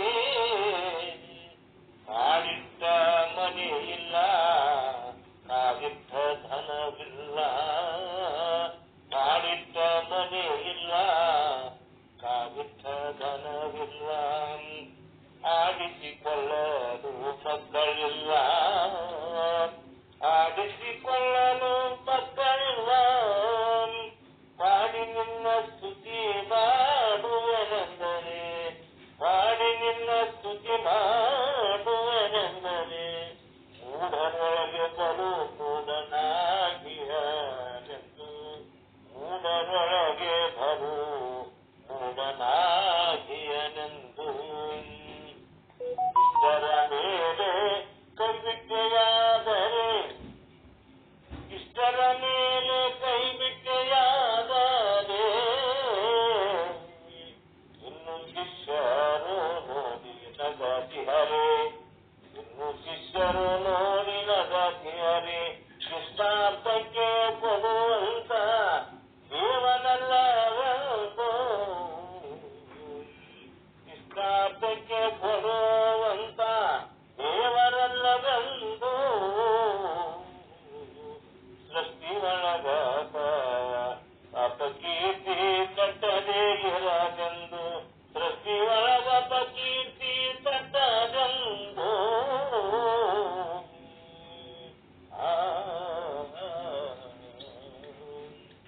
ಮೋಕ್ಷದಾಯ ವಿಶ್ವರೂಪ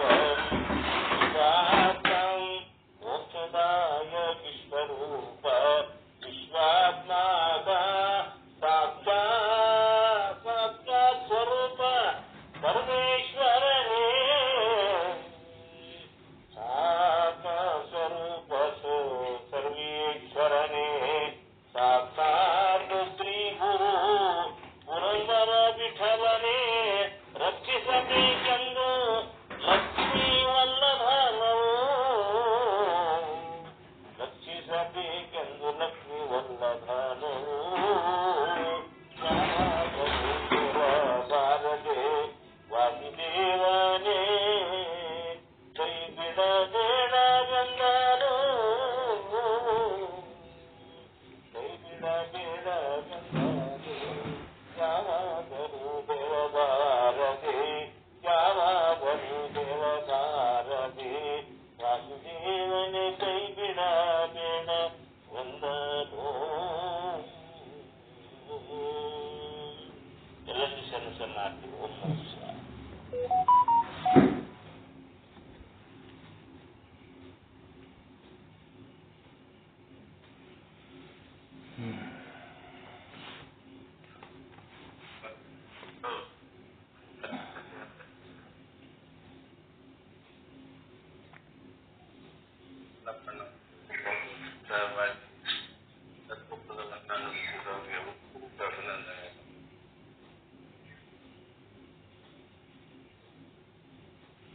ಓಂ ಸದ್ಗುರು ಶ್ರೀ ಶುದ್ಧ ಬ್ರಹ್ಮಣೇ ನಮಃ. ಸಮಸ್ತ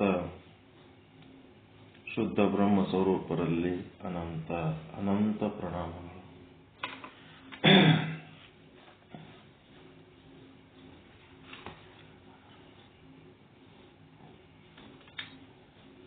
ಶ್ರೀ ವಿಚಾರ ಸಾಗರ ಸಾಧು ಶ್ರೀ ನಿಶ್ಚಲ್ ದಾಸಿ ಅವರ ಕೃತಿ ತರಂಗ 5 ಮಧ್ಯಮ ಅಧಿಕಾರಿ ಅದೃಷ್ಟಿ ಮಹಾರಾಜರಿಗೆ ಉಪದೇಶ 249ನೇ ವಿಷಯಾಂಕ ಏನ್ ಹೇಳ್ತದಂತಂದ್ರೆ ಈಶ್ವರನೇ ಜಗತ್ತಿಗೆ ನಿಮಿತ್ತ ಕಾರಣನೂ ಹೌದು, ಉಪಾದಾನ ಕಾರಣನೂ ಹೌದು. ಈಶ್ವರನಲ್ಲಿ 2 ಅಂಶಗಳದವ, ಒಂದು ಚೇತನಾಂಶ, ಇನ್ನ ಒಂದು ಮಾಯೆಯ ಅಂಶ, ಜಡಮಾಯ.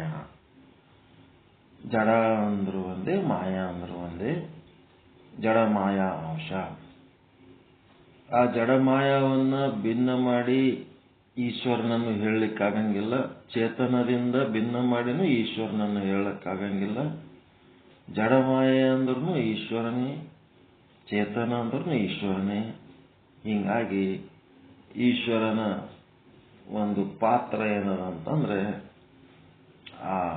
ಆ ಈಶ್ವರನಲ್ಲಿರುವ ಜಡಮಾಯ ತತ್ವ ಉಪಾದಾನ ಕಾರಣ ಈ ಜಗತ್ತಿಗಾದ್ರೆ, ಈಶ್ವರನಲ್ಲಿರುವ ಚೇತನ ತತ್ವ ನಿಮಿತ್ತ ಕಾರಣ. ಹಿಂಗೆ ಹೇಳಿದ್ರೆ ಸರಿ ಹೋಗ್ತದನ್ರಿ? ಈಶ್ವರನಲ್ಲಿರುವ ಜಡಮಾಯ ತತ್ವ ಈ ಜಗತ್ತಿಗೆ ಉಪಾದಾನ ಕಾರಣ ಆದರೆ, ಈಶ್ವರನಲ್ಲಿರುವ ಚೇತನ ಭಾಗ, ಚೇತನ ತತ್ವ ಏನದ, ಶುದ್ಧ ಬ್ರಹ್ಮ ಭಾಗ ಏನದಲ್ಲ, ಅದು ನಿಮಿತ್ತ ಕಾರಣ ಅಂತ ಹಿಂಗೆ ಹೇಳ್ಬೋದ? ಈಶ್ವರನೇ ನಿಮಿತ್ತ ಕಾರಣ, ಈಶ್ವರನೇ ಉಪಾದಾನ ಕಾರಣ ಅಂತಂದ್ರೆ ಅದೇ ಅಂಗ್ರಿ ಅಂತ ನಾಗರತ್ನಮ್ಮವ್ರಿಗೆ ಸರಿ ಹೋಗಲ್ದು, ಡೈಜೆಸ್ಟ್ ಆಗಲ್ದು ಮಾತು. ಅದಕ್ಕೆ ಈಗೇನ್ ಮಾಡ್ಬೇಕು? ಚೇತನದ ಭಾಗನೂ ಅದ, ಅದ್ರೊಳಗೆ ಜಡ ಭಾಗನೂ ಅದ. ಈಶ್ವರನೊಳಗ ಆ ಜಡ ಭಾಗಕ್ಕೆ ಮಾಯ ಅಂತಾರ. ಆ ಈಶ್ವರನನ್ನು, ಆ ಚೇತನವನ್ನ, ಆ ಜಡಮಾಯ ಭಾಗವನ್ನ ಬೇರ್ಪಡಿಸಿ ಹೇಳಲಿಕ್ಕೆ ಬರಂಗಿಲ್ಲ. ಅದು ಒಂದೇ ಒಂದು ಘಟಕ ಈಶ್ವರ ಅಂತೇಳಿ. ಆ ಈಶ್ವರನಲ್ಲಿರೋ ಜಡಮಾಯ ತತ್ವ ಏನದ, ಅದು ಈ ಜಗತ್ತಿಗೆ ಉಪಾದಾನ ಕಾರಣ. ಅದು ಆಶ್ರಯೀತೆ, ಆಶ್ರಯ ತಗೊಂಡದ. ಅದಕ್ಕೆ ಆಶ್ರಯ ಕೊಟ್ಟದ್ದು ಯಾವುದು? ಚೇತನ. ಆ ಈಶ್ವರನಲ್ಲಿರುವ ಚೇತನ ಏನದು ಅಂತಂದ್ರ ಆ ಜಡಮಾಯ ತತ್ವಕ್ಕ ಆಶ್ರಯ ಕೊಟ್ಟಂತ ಆಶ್ರಯದಾತ ಅದು. ಹಿಂಗಾಗಿ ಆಶ್ರಯದಾತ ಚೇತನ ನಿಮಿತ್ತ ಕಾರಣ ಆದ. ಆ ಒಂದು ಆಶ್ರಯಿತ ಜಡಮಾಯ ತತ್ವ ಏನದ, ಅದು ಉಪಾದಾನ ಕಾರಣ ಆದ ಅಂತೇಳಿ ಈ ರೀತಿ ಹೇಳಿದ್ರೆ ನಿಮಗ ಸಮಾಧಾನ ಆಗ್ತದ ಅಂತ ಅನ್ಕೊಂಡು ಹಿಂಗೆ ಹೇಳಕತ್ತಿ. ಬಿಡಿಸ್ಲಕ್ ಬರ್ಲಾರ್ದಂಥದ್ದು ಬಿಡಿಸಿ ಹೇಳ್ಬೇಕಾಗ್ಯದ. ಈಗ ಶಬ್ದ, ಅರ್ಥ ಹಿಂಗವೆಲ್ಲ ಬೇರೆ ಬೇರೆ ಇಲ್ಲ, ಅವು ಕೂಡೇ ಇರ್ತಾವ. ಶಬ್ದದ ಜೊತೆಗೆ ಅರ್ಥನೂ ಇರ್ತದ. ಅದನ್ನು ತಿಳ್ಕೋಬೇಕಾದ್ರೆ ಬೇರ್ಪಡಿಸಿ ಹೇಳ್ಬೇಕಾಗ್ತದ. ನಿಜವಾಗಿ ಅದು ಇರೋದು ಒಂದೇ, ಅದು ಅಭಿನ್ನವಾದದ್ದು. ಅಭಿನ್ನ ನಿಮಿತ್ತ ಉಪಾದಾನ ಕಾರಣನೇ ಅಂತಾರ ಅದಕ್ಕೆ. ಅದು ಬಿಡಿಸಿ ಬೇರಾಗದ, ಬೆರೆಸಿ ಒಂದಾಗದ ಅವಿನಾಭಾವ ಸಂಬಂಧ ಉಳ್ಳಂಥದ್ದು. ಆ ಒಂದು ಜಡಮಾಯ ತತ್ವಕ್ಕೆ ಏನಂತಾರ? ಶಕ್ತಿ ತತ್ವ ಅಂತಾರ. ಆ ಚೇತನ ಭಾಗಕ್ಕೆ ಶಿವತತ್ವ ಅಂತಾರ ವೀರಶೈವ ಪದ್ಧತಿಯಲ್ಲಿ. ಮುಂದೆ ಇಷ್ಟು ನೀವು ತಿಳ್ಕೊಂಡ್ಮೇಲೆ ಮುಂದೆ ಪ್ರಳಯ ಅನ್ನೋ ಒಂದು ಶಬ್ದ, ಈ ಒಂದು ಇದಕ್ಕೆ ಏನು ವಿಷಯ ಇದೆ ಹೋದಪ್ಪ ಅಂದ್ರೆ ಕಬಿತ್ತ 154ನೇ ದೋಹ, ಅದೇ ಕಬಿತ್ತ. ಅದರ ಮೇಲೆ ಇದು ಡಿಪೆಂಡ್ ಅದ. ಅದರದೇ ವಿಶ್ಲೇಷಣೆ ಮುಂದುವರೆದ. ಈಶ್ವರನ ಬಗ್ಗೆ ಗೊತ್ತಾಯ್ತು, ಮಾಯೆಯ ಬಗ್ಗೆ ಗೊತ್ತಾಯ್ತು. ಇಲ್ಲಿ ಅವ್ರೇನ್ ಮಾಡ್ತಾರ? ಪ್ರಳಯ ಅನ್ನುವ ಒಂದು ಶಬ್ದವನ್ನ ಕೊಟ್ರು. ಈ ಒಂದು ಪ್ರಳಯಕ್ಕ ಉಪಾದಾನ ಕಾರಣ ಯಾವುದು? ಚೇತನ ಯಾವಾಗ್ಲೂ ಅದು ನಿಮಿತ್ತ ಕಾರಣ, ಎಲ್ಲಿದ್ರು ಅದು ನಿಮಿತ್ತ ಕಾರಣನೇ. ಈಗ ಜಾಗೃತಾವಸ್ಥೆಗೆ ಉಪಾದಾನ ಕಾರಣ ಯಾವುದು? ಈಗ ನೀವು ಜಾಗೃತಾವಸ್ಥೆಗೆ ಅದಿರಿಲ್ಲ. ಈಗ ಜಾಗೃತಾವಸ್ಥೆಗೆ ನಿಮ್ಮ ಉಪಾದಾನ ಕಾರಣ ಯಾವುದು? ವಿಶ್ವಜೀವ ಕೊಡುವ ಕರ್ಮ ಫಲಗಳು, ನಿಮ್ಮ ಕರ್ಮಗಳೇ ಅದಕ್ಕೆ ಉಪಾದಾನ ಕಾರಣ. ನೀವು ಕರ್ಮ ಮಾಡಿದ್ದಿಲ್ಲ ಅಂತಂದ್ರೆ ಜಾಗೃತಾವಸ್ಥೆ ಯಾಕೆ ಬರ್ತಿತ್ತು? ಮತ್ತ ನಿಮಗೆ ಇವೆಲ್ಲ ಹಗಲತ್ತ ಜಾಗೃತಾವಸ್ಥೆ ಒಳಗಿದ್ದು ಏನ್ ಭೋಗಿಸ್ಬೇಕು ಅವೆಲ್ಲ ಯಾಕೆ ಬರ್ತಿದ್ವು? ಚೇತನ ನಿಮಿತ್ತ ಕಾರಣ. ಜಾಗೃತಾವಸ್ಥೆಗೆ ವಿಶ್ವಜೀವ ಏನು ನಿಮಗ ಕರ್ಮಗಳನ್ನ, ಭೋಗಗಳನ್ನ ಕೊಡುವುದಕ್ಕ ಯಾವಾಗ ಸಮ್ಮುಖಿ ಆಗ್ತದ ಆವಾಗ ನಿಮಗೆ ಜಾಗೃತಾವಸ್ಥೆ ಬರ್ತದ. ಬಂದಾಗ ಅಲ್ಲಿ ಆ ಒಂದು ಕರ್ಮ ಭೋಗಗಳನ್ನು ಅನುಭವಿಸ್ತೀರಿ. ಈ ಜಾಗೃತಾವಸ್ಥೆಯಲ್ಲಿ ವಿಶ್ವಜೀವ ಏನು ಕರ್ಮ ಭೋಗಗಳು ಕೊಡಬೇಕು ಆ ಭೋಗಗಳೆಲ್ಲ ಕಂಪ್ಲೀಟ್ ಇವತ್ತು ದಿವಸ ಕೊಟ್ಟ ಮೇಲೆ ಅಲ್ಲಿ ಒಂದು ಕ್ಷಣನೂ ಇರಂಗಿಲ್ಲ. ಅವ ವಿಶ್ವಜೀವ ಮುಗಿತು, ಅವನೇನಾಗ್ತಾನ ವಿಮುಖಿ ಆಗ್ತಾನ. ವಿಮುಖಿ, ಸಮ್ಮುಖಿ, ವಿಮುಖಿ. ಕರ್ಮಫಲ ಕೊಡುವುದಕ್ಕೆ ಸಮ್ಮುಖವಾದಾಗ ಜಾಗೃತಾವಸ್ಥೆ ಆಗ್ತದ. ಕರ್ಮಫಲ ಮುಗಿದ ಮೇಲೆ ಆತ ವಿಮುಖಿ ಆದಾಗ ಜಾಗೃತಾವಸ್ಥೆ ಹೋಗಿ ಮತ್ತೇನಾಗ್ತದೆ, ಸ್ವಪ್ನಾವಸ್ಥೆ ಬರ್ತದೆ. ಮತ್ತೆ ಸ್ವಪ್ನಾವಸ್ಥೆ ಒಳಗ ಆ ಒಂದು ತೈಜಸ್ ಜೀವ ಆ ಕರ್ಮಫಲಗಳನ್ನು ಕೊಡುವುದಕ್ಕೆ, ಸ್ವಪ್ನಗಳ ಮೂಲಕ ಕರ್ಮಫಲ ಕೊಡೋದಕ್ಕೆ ಸಮ್ಮುಖಿ ಆಗ್ತಾನ. ಆ ಒಂದು ಕರ್ಮಫಲ ಎಲ್ಲ ಕೊಟ್ಟ ಮೇಲೆ ಅವನು ಮತ್ತೆ ವಿಮುಖಿ ಆಗಿಬಿಡ್ತಾನ. ವಿಮುಖಿ ಆದ್ಮೇಲೆ ನಿಮ್ಮ ಕನಸುಗಳೆಲ್ಲ ಬಂದಾಗ್ಬಿಡ್ತಾವ. ಬಂದಾದ್ಮೇಲೆ ಪ್ರಾಜ್ಞೆ ಜೀವ ಬರ್ತಾನ. ಅವನು ನಿದ್ದೆ ಅನ್ನೋಂಥದ್ದು ಯಾವ ರೀತಿ ಆಗಬೇಕು ನಿಮ್ಮ ನಿದ್ದೆ ಇವತ್ತ ಅಂಥೇಳಿ ಅವನೊಂದು ಭೋಗ ಕೊಡ್ಲಿಕ್ಕೆ ಬರ್ತಾನ. ಯಾವಾಗ ಅವನು ಭೋಗ ಕೊಡೋದು ಮುಗೀತು ಅವ ವಿಮುಖಿ ಆಗ್ತಿರ್ತಾನ. ಹಿಂಗ ವಿಶ್ವಜೀವ, ತೈಜಸ್ ಜೀವ, ಪ್ರಾಜ್ಞೆ ಜೀವರು ಯಾವಾಗ ಕರ್ಮ ಫಲಗಳನ್ನು ಕೊಡುವುದಕ್ಕ ನಿಮ್ಮ ಸಮ್ಮುಖಿಯಾಗಿ ಬರ್ತಾರ ಆವಾಗ ನಿಮಗೆ ಜಾಗೃತಾವಸ್ಥೆ, ಸ್ವಪ್ನಾವಸ್ಥೆ ಮತ್ತಿನ್ಯಾವುದೋ ಸುಷುಪ್ತಾವಸ್ಥೆಗಳು ನಿಮಗೆ ಬರ್ತಿರ್ತಾವ. ಯಾವಾಗ ಕರ್ಮಫಲ ಕೊಡೋದು ಮುಗೀತು ಆವಾಗ ವಿಮುಖಿ ಆಗಿಬಿಡ್ತಾರ. ವಿಮುಖಿ ಆದಾಗ ಆ ಅವಸ್ಥೆಗಳನ್ನು ಕಳ್ಕೊಂಡ್ಬಿಡ್ತೀವಿ. ಹಿಂಗ ದಿನಗಳು ಕಳ್ಕೊತ ಹೋಗ್ತಿರ್ತಾವ. ಮತ್ತೆ ಇದೇನು ಸಂಸಾರಕ್ಕೆ ಸಂಬಂಧಪಟ್ಟದ್ದು. ಆಹಾರ, ನಿದ್ರೆ, ಭಯ, ಮೈಥುನಕ್ಕೆ ಸಂಬಂಧಪಟ್ಟದ್ದು ಜಾಗ್ರ, ಸ್ವಪ್ನ, ಸುಷುಪ್ತಿ ಇವು ಆಗ್ತಾವ. ಮುಂದೆ ಈ ತುರ್ಯಾವಸ್ಥೆ ಒಳಗೆ ಏನು ಬರ್ತಿರಲ್ಲ, ಇಲ್ಲಿ ಸಾಕ್ಷಾತ್ ಈಶ್ವರ ಪರಮಾತ್ಮನೇ ಬರ್ತಾನ ತುರ್ಯಾವಸ್ಥೆಗೆ. ನೀವು ಹಿಂದಿನ ಜನ್ಮದಾಗ ಸಂಸಾರ ಅಷ್ಟೇ ಮಾಡಿಲ್ಲ, ಸಂಸಾರದ ಜೊತೆಗೆ ಪ್ಲಸ್ ಆ ಪರಮಾತ್ಮನ ಒಂದು ಜ್ಞಾನದ ಕಾರ್ಯನೂ ಮಾಡಿರಿ. ಆ ಜ್ಞಾನದ ಕಾರ್ಯದ ಕರ್ಮದ ಫಲಗಳನ್ನು ಕೊಡುವುದಕ್ಕ ಇಲ್ಲೇನಾಗ್ಯದ, ಮತ್ತೆ ಆ ಈಶ್ವರ ಬಂದು ನಿಮಗೆ ತುರ್ಯಾವಸ್ಥೆ, ತುರ್ಯಾತೀತಾವಸ್ಥೆ, ತುರ್ಯಾತೀತೋತ್ತರ ಅವಸ್ಥೆಗಳನ್ನು ಅವನೇ ಕೊಡ್ತಾನೆ, ಈಶ್ವರನೇ ಕೊಡ್ತಾನೆ. ಈಗ ಇಲ್ಲಿ ಜಾಗೃತಾವಸ್ಥೆ ಮುಗಿದು ಸ್ವಪ್ನಾವಸ್ಥೆಗೆ ಹೋದಾಗ ಏನಾಯ್ತು, ಜಾಗೃತಾವಸ್ಥೆಗೆ ಪ್ರಳಯ ಆಯ್ತು. ಸ್ವಪ್ನಾವಸ್ಥೆಗೆ ಹೋಗಿ ಸುಷುಪ್ತಾವಸ್ಥೆಗೆ ಹೋದ್ರಿ ಅಂತಂದ್ರ ಸುಷುಪ್ತಾವಸ್ಥೆ ಪ್ರಳಯ ಆಯ್ತು. ಸುಷುಪ್ತಾವಸ್ಥೆಯಿಂದ ಮತ್ತೆ ಜಾಗೃತಾವಸ್ಥೆಗೆ ಬಂದ್ರಿ ಅಂತಂದ್ರ ಅಲ್ಲಿ ಸುಷುಪ್ತಾವಸ್ಥೆ ಪ್ರಳಯ ಆಯ್ತು.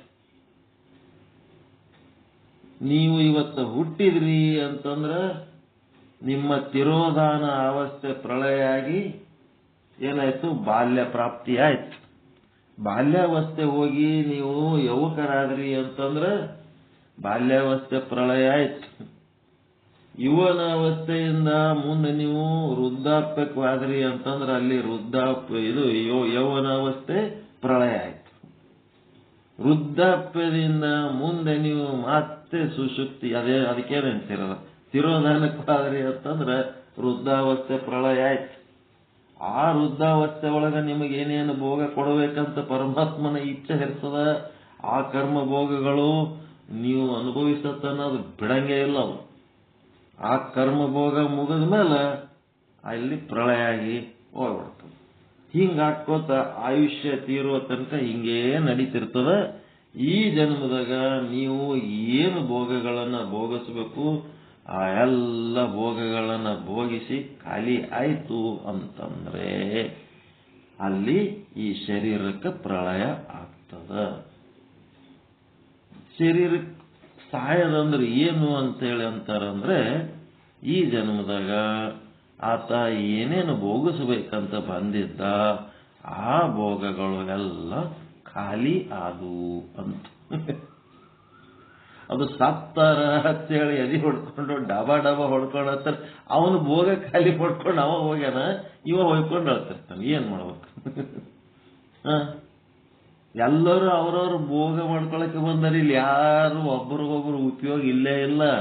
ನಿಮ್ಮ ಆಧಾರ್ ಕಾರ್ಡು, ನಿಮ್ಮ ಪಾಸ್ಬುಕ್ಕು, ನಿಮ್ಮ ಪಾನ್ ಕಾರ್ಡು ನಿಮ್ಮವೇ, ನಮ್ಮವೇ, ಮಕ್ಕಳದೇ, ಗಂಡಂದೇ, ಹೆಣ್ತಿದೆ ಎಲ್ಲನೂ ಅವ್ರವ್ರದೇ. ಒಬ್ಬರದ ಅಕೌಂಟ್ ಇನ್ನೊಬ್ರಿಗೆ ಉಪಯೋಗ ಆಗಲ್ಲ. ನಾವೇನ್ ಮಾಡ್ಕೊಂಡ್ಬಿಟ್ಟಿವಿ, ಅವಕ್ಕೆ ಒಂದಕ್ಕೊಂದಕ್ಕೆ ಅಂಟ್ಕೊಂಡ್ಬಿಟ್ಟಿವಿ. ಅಂಟ್ಕೊಂಡದ್ದು ಕಳು ಬರ್ತದೆ. Attachment is the poison. ವಿಷ. ಅಟ್ಯಾಚ್ಮೆಂಟ್ ಮಾಡ್ಕೊಳ್ಳೋದು ಒಂದು ವಿಷ.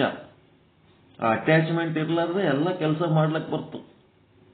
ಅದಕ್ಕೆ ಮನೆಯಾಗ ನನಗೆ ಯಾರು ಲೈಕ್ ಮಾಡಲ್ಲ. ಅಟ್ಯಾಚ್ಮೆಂಟ್ ಇಲ್ಲ, ಎಲ್ಲ ಕೆಲಸ ಮಾಡ್ತಾನೆ, ಒಟ್ಟ ಅಟ್ಯಾಚ್ಮೆಂಟ್ ಇಲ್ಲ.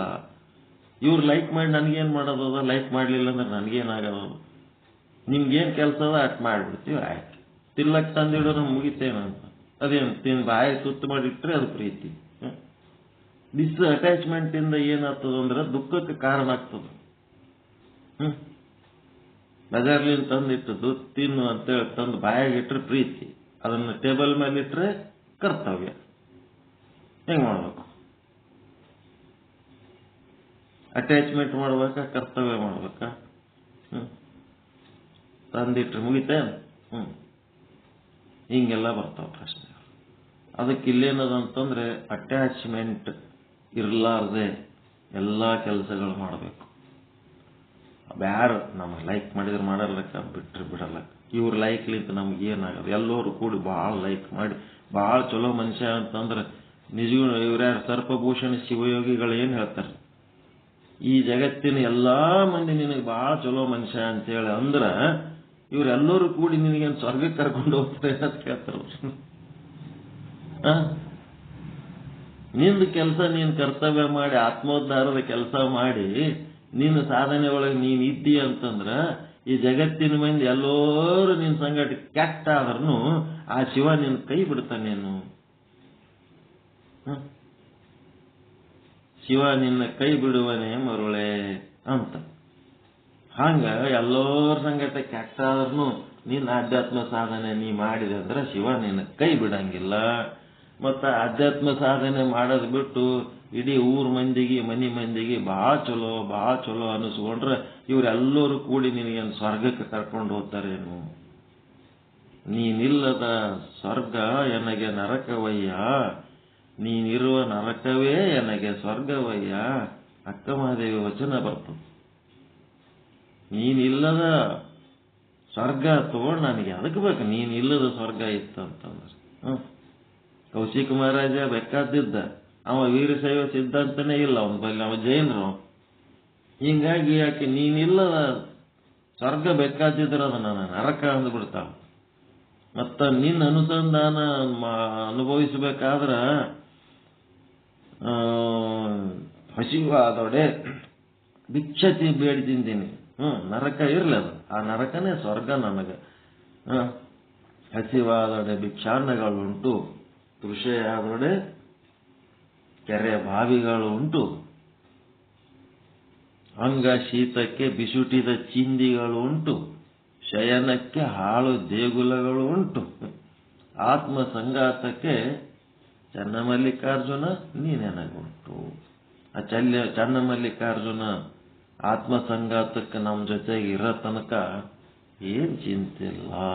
ಉಳಿದವ್ರೆಲ್ಲರದು ಏನ್ ಕರ್ತವ್ಯ ಮಾಡಬೇಕು ಮಾಡಿದೆ ನಾಡದೆ ಅಂತ ಹಿಂಗ ನಡಿಬೇಕದ ಗಾಡಿ. ಅದಕ್ಕೆ ಇಲ್ಲಿ ಏನಾಗಕತ್ತದ? ಒಬ್ಬ ಮನುಷ್ಯ ಸತ್ತಾನಂದ್ರೆ ಅದರ ಅರ್ಥ ಏನು?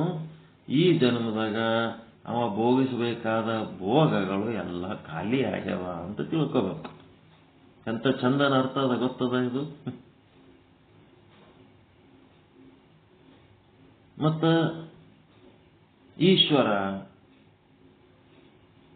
ಅವನಿಗೆ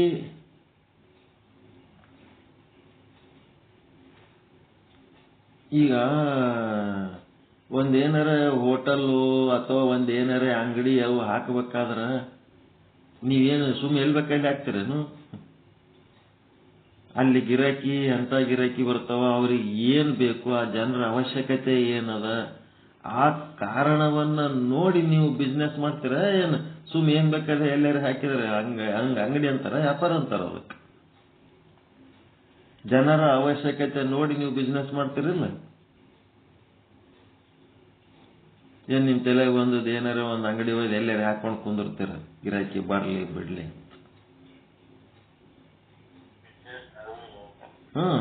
ಹಂಗ ಅಲ್ಲಿ ಏನದ ಅಂತಂದ್ರೆ ಆ ಒಂದು ಅಂಗಡಿ ಹಾಕೋದಕ್ಕೆ ಕಾರಣ ಏನು ಅಂತಂದ್ರ ಆ ಸುತ್ತಮುತ್ತಲಿನ ಜನರ ಬೇಡಿಕೆನೆ ಆ ಅಂಗಡಿ ಹಾಕ್ಲಕ್ಕೆ ಕಾರಣ. ಹಂಗ ಈಶ್ವರನಿಗೆ ಅನೇಕ, ಒಬ್ಬನೇ ಈಶ್ವರ, ಅವ ಅನೇಕ ರೂಪ ಆಗಬೇಕು ಅಂತ ಅವನಿಗೆ ಇಚ್ಛೆ ಹುಟ್ಟಬೇಕಾದ್ರ ಅವನಿಗೆ ಕಾರಣ ಯಾವ್ದಂದ್ರ ಜೀವಿಗಳ ಈ ಕರ್ಮಗಳೇ ಅವನಿಗೆ ಕಾರಣ.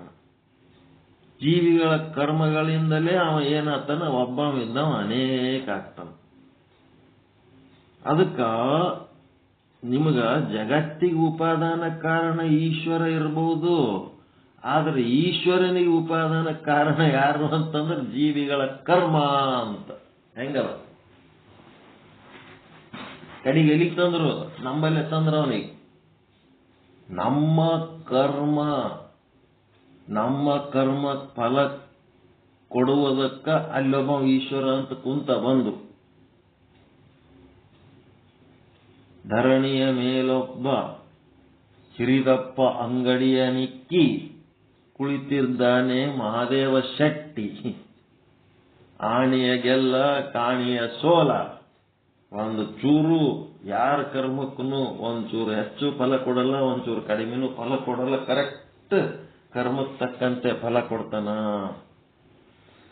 ಅಂತೇಳಿ ವಚನ ಅದಲ್ರಿ ಒಂದು. ಹಂಗ ಈಶ್ವರನಿಗೆ ಆ ಅಂಗಡಿ ಇಡೋದಕ್ಕ, ಆ ಅಂಗಡಿ ಮಾಲಕಗ ಯಾರು ನಿಮಿತ್ತ ಕಾರಣ?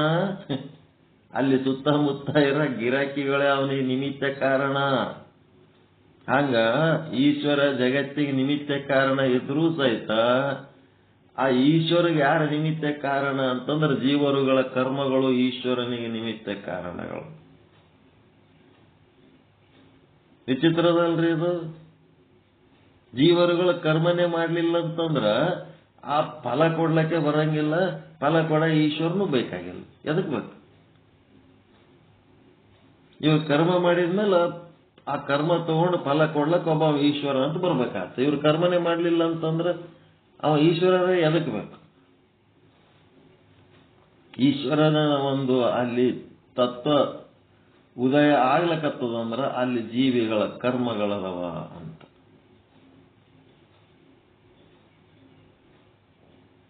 ನೀವೇ ಕಾರಣ ಈಶ್ವರನ ಸೃಷ್ಟಿಗೆ, ಜೀವಿಗಳು. ಅದಕ್ಕ ಸ್ವಲ್ಪ ಸಂಕ್ಷಿಪ್ತವಾಗಿ ಹೇಳಿದೆ. ಇಲ್ಲಿ ಸಾಹಿತ್ಯಿಕವಾಗಿ ಏನ್ ಹೇಳ್ತದ ಓದಮೇಲೆ ಏನಂದ್ರೆ,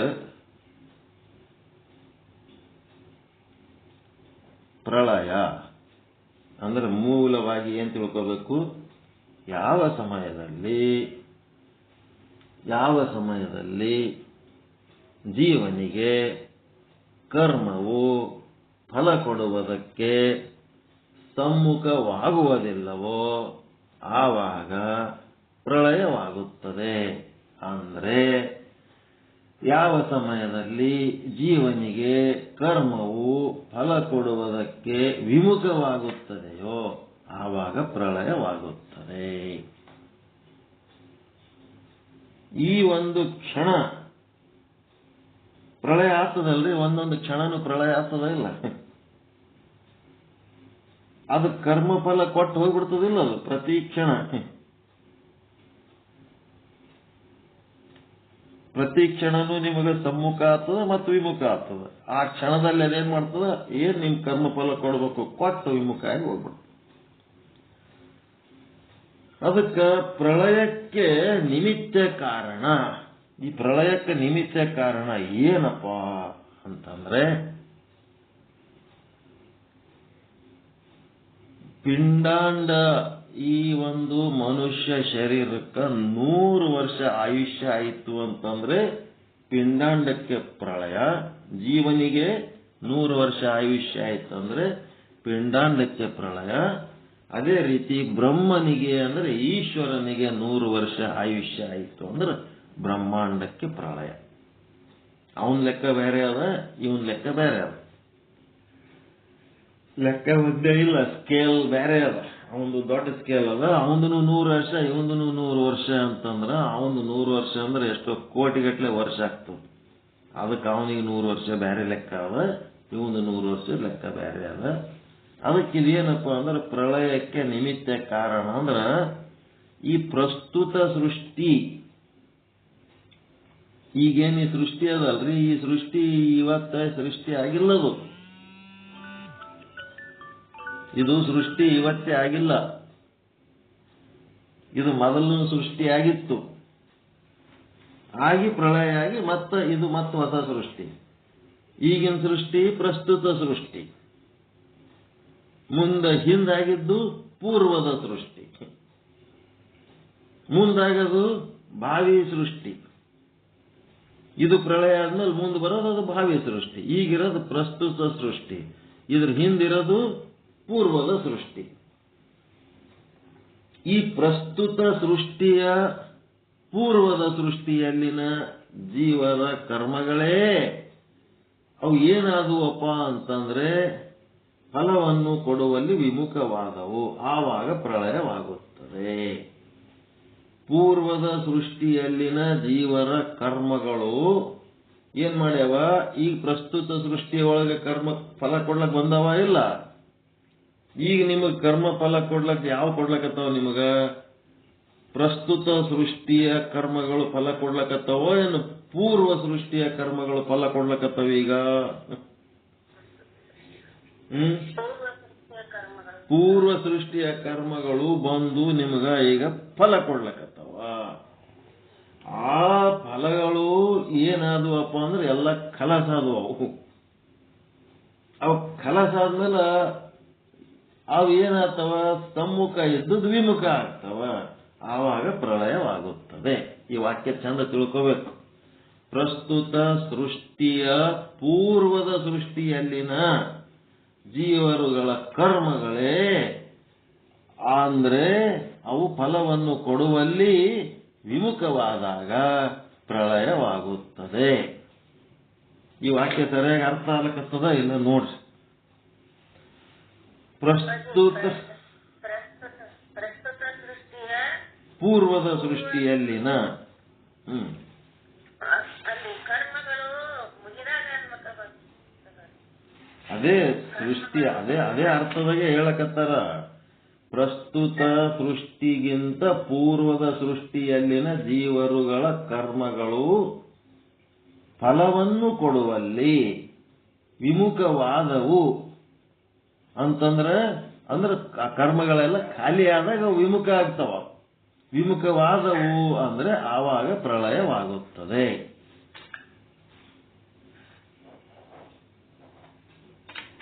ಬರ್ಕೊಂಡು ನೀಟಾಗಿ ಅರ್ಥ ಮಾಡ್ಕೋರಿದು. ಪ್ರಳಯ ಯಾವಾಗ ಆಗ್ತದ? ಇದು ಜಗತ್ ಪ್ರಳಯ ಯಾವಾಗ ಆಗ್ತದ? ಪಿಂಡಾಂಡ ಪ್ರಳಯ ಯಾವಾಗ ಆಗ್ತದ? ಇದು ಈಶ್ವರನ ಸುದ್ದಿ ಹೇಳಕತ್ತಾರ. ಅದಕ್ಕ ಇಡೀ ಬ್ರಹ್ಮಾಂಡದ ಸುದ್ದಿ ಮಾತಾಡ್ಲಕತ್ತಾರ. ಪಿಂಡಾಂಡದ ಸುದ್ದಿನೂ ಹಿಂಗೆ ಇರ್ತದೆ ಸೇಮ್. ಪ್ರಸ್ತುತ ಈಗೇನು ಶರೀರ ಅದಲ್ಲ, ಈ ಶರೀರಕ್ಕಿಂತ ಪೂರ್ವದ ಒಂದು ಶರೀರ ಧರಿಸಿ ನೀವೇನು ಕರ್ಮಗಳು ಮಾಡಿರಿ, ಆ ಶರೀರಗಳ ಕರ್ಮಗಳ ಫಲಗಳು ಕೊಡುವಲ್ಲಿ ಕಂಪ್ಲೀಟ್ ಆಗಿ ಅವ್ರದ್ದು ಫಲ ಕೊಡೋದು ಮುಗಿದ್ಮೇಲೆ ಅವು ವಿಮುಖ ಆದವು ಅಂತಂದ್ರೆ ಆವಾಗ ಅದು ಪ್ರಳಯ. ಈಗಿನ ಶರೀರ ಪ್ರಳಯ ಆಗ್ತದ. ಈಗ ಪ್ರಸ್ತುತ ಜನ್ಮದ ಶರೀರ ಇದು ಎದರ್ಲಿಂತ ಇದು ನಡೆದದು? ಇದ್ರದ್ದು ಪೆಟ್ರೋಲು ಪೂರ್ವ ಜನ್ಮದ ಕರ್ಮಗಳು ಎಂಬ ಪೆಟ್ರೋಲ್ ನಿಂತ ಇದು ನಡೆದದೀಗ. ಆ ಪೆಟ್ರೋಲ್ ಖಾಲಿ ಆಯ್ತು, ಕರ್ಮ ಭೋಗಗಳು ಮುಗಿದು ಅಂತಂದ್ರೆ ಈ ಜನ್ಮ ಕೊನೆಗೊಳ್ಳುತ್ತದ. ಮತ್ತೆ ಈ ಜನ್ಮದಾಗ ಮಾಡಿದ ನಿಮ್ಮ ಕರ್ಮದ ಪೆಟ್ರೋಲು ಮತ್ತೆ ಯಾವ ಜನ್ಮದ ಗಾಡಿ ಓಡಿಸ್ತೀರಿ? ಮುಂದಿನ ಜನ್ಮ.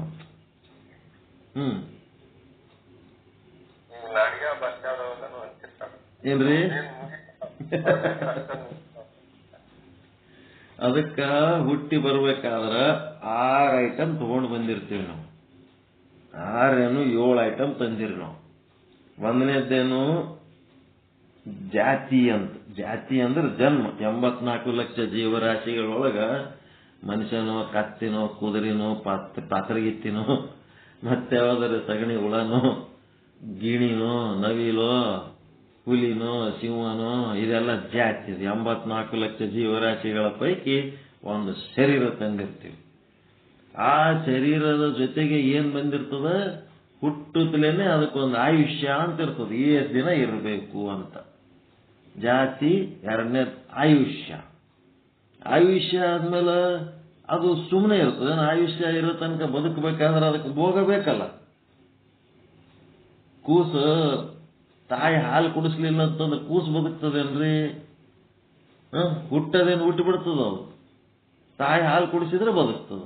ತಾಯಿಯ ಸ್ತನಪಾನದ ಮೊದಲ ಹನಿ ಅಲ್ಲಿ ನಿಂತದು. ತಾಯಾಗ ಒಂದಿಟ್ಟು ಗಂಗಾಜಲ ಅಂತ ಹಾಕ್ತಾರಲ್ಲ, ಆ ಹನಿ ತನಕ ಮಧ್ಯದಲ್ಲಿ ಅದು ಏನೇನು ಭೋಗಿಸ್ಬೇಕು, ಹಣ್ಣು, ಹೆಣ್ಣು, ಮಣ್ಣು, ಅಧಿಕಾರ, ಪ್ರಚಾರ, ಅದೇನು ದನ ಕನಕಾದಿಗಳು, ಆಸ್ತಿ ಪಾಸ್ತಿಗಳು ಎಲ್ಲ ಏನೇನು ಭೋಗಿಸ್ಬೇಕು ಎಲ್ಲ ಭೋಗ ತಗೊಂಡ್ಬಂದಿರ್ತದ. ಅದು ಬರ್ಬೇಕಾದ್ರೆ ಹಂಗೆ ಬಂದಿರಲ್ಲ. ಅದು ಭೋಗ, ರೋಗ, ರುಜಿನ ಏನೇನವ ಎಲ್ಲ ತಗೊಂಡ್ಬಂದಿರ್ತದ.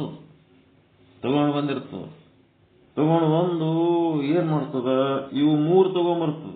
ಜಾತಿ ಮತ್ತ ಆಯುಷ್ಯ, ಭೋಗ. ಮತ್ತ ಅದ್ರ ಜೊತೆಗೆ ಅಂತಂದದ ಒಂದಿಷ್ಟು ದೋಷಗಳು ತಗೊಂಡು ಬಂದದ. ವೀಕ್ನೆಸ್ ಏನಪ್ಪ? ಮಲದೋಷ, ವಿಕ್ಷೇಪ ದೋಷ, ಆವರಣ ದೋಷ. 6 ಮತ್ತೆ 7ನೇದು ಏನ್ ತರ್ತದಪ್ಪ ಅಂದ್ರೆ ಬುದ್ಧಿ ತಂದಿರ್ತದ. ಬುದ್ಧಿ ಅದು ಬೆಕ್ಕದಾಗಲಕ್ಕ ಇಲ್ಲಿರಾಗನು ತನ್ನ ಬುದ್ಧಿಲಿಂತೇ ನಡೀತದ. ಮತ್ತ ಸಾಯಾಗ ತನ್ನ ಬುದ್ಧಿ ತಗೊಂಡೇ ಓದ್ತದ. ಮತ್ತೆ ಹುಟ್ಟಿ ಬತ್ತು ಅಂದ್ರೆ ತನ್ನ ಬುದ್ಧಿ ತಗೊಂಡೇ ಬರ್ತದ. ಒಂಥರ ಆ ಬುದ್ಧಿ ಬಿಟ್ಟು ಅಳ್ಳಾಡಂಗಿಲ್ಲ ಇದು ಜೀವ. ಆ ಬುದ್ಧಿಲಿಂತ ಇದೆಲ್ಲ. ಒಟ್ಟು 7 ಐಟಮ್ ಗೊತ್ತು ಅದವ. ಜಾತಿ, ಆಯುಷ್ಯ, ಬುದ್ಧಿಯಲ್ಲಿ ಸಂಸ್ಕಾರ ಬರ್ತದೆ. ಅಟ್ಟೆಲ್ಲ ಬಂತಂದ್ರೆ ತಂದೆ ನಡೆಸ್ತದ. ಈಗ ನೋಡ್ರಿ, ನೀವೆಲ್ಲರೂ ಕೂಡಿ ಹೆಂಗೋ ಒಂದಿದು ಶುದ್ಧ ಬ್ರಹ್ಮಪೀಠದ್ದು ಹಿಂಗೋ ಹಂಗೋ ಹೆಂಗೋ ನಡೆಸ್ಬೇಕು ಅಂತ ನಿಮ್ಮೂ ಬಹಳಷ್ಟು ಆಲೋಚನೆಗಳದಾವ ಇದ್ರೊಳಗೆ.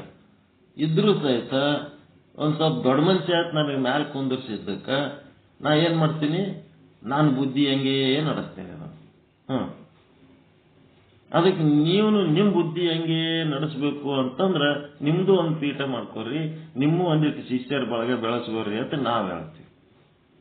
ನಮ್ಮ ಬುದ್ಧಿ ಹೆಂಗ ನಡ್ಸಾಗ ನಿಮ್ಮ ಬುದ್ಧಿ ತಂದು ಅದ್ರಾಗ ವಹಿಸಿ ಬಿಟ್ರಿ ಅಂತಂದ್ರ ಬುದ್ಧಿಗಳು ಕೂಡಿ ಗುದ್ದಾಡಕತ್ತಿ ಬಿಡ್ತಾವ.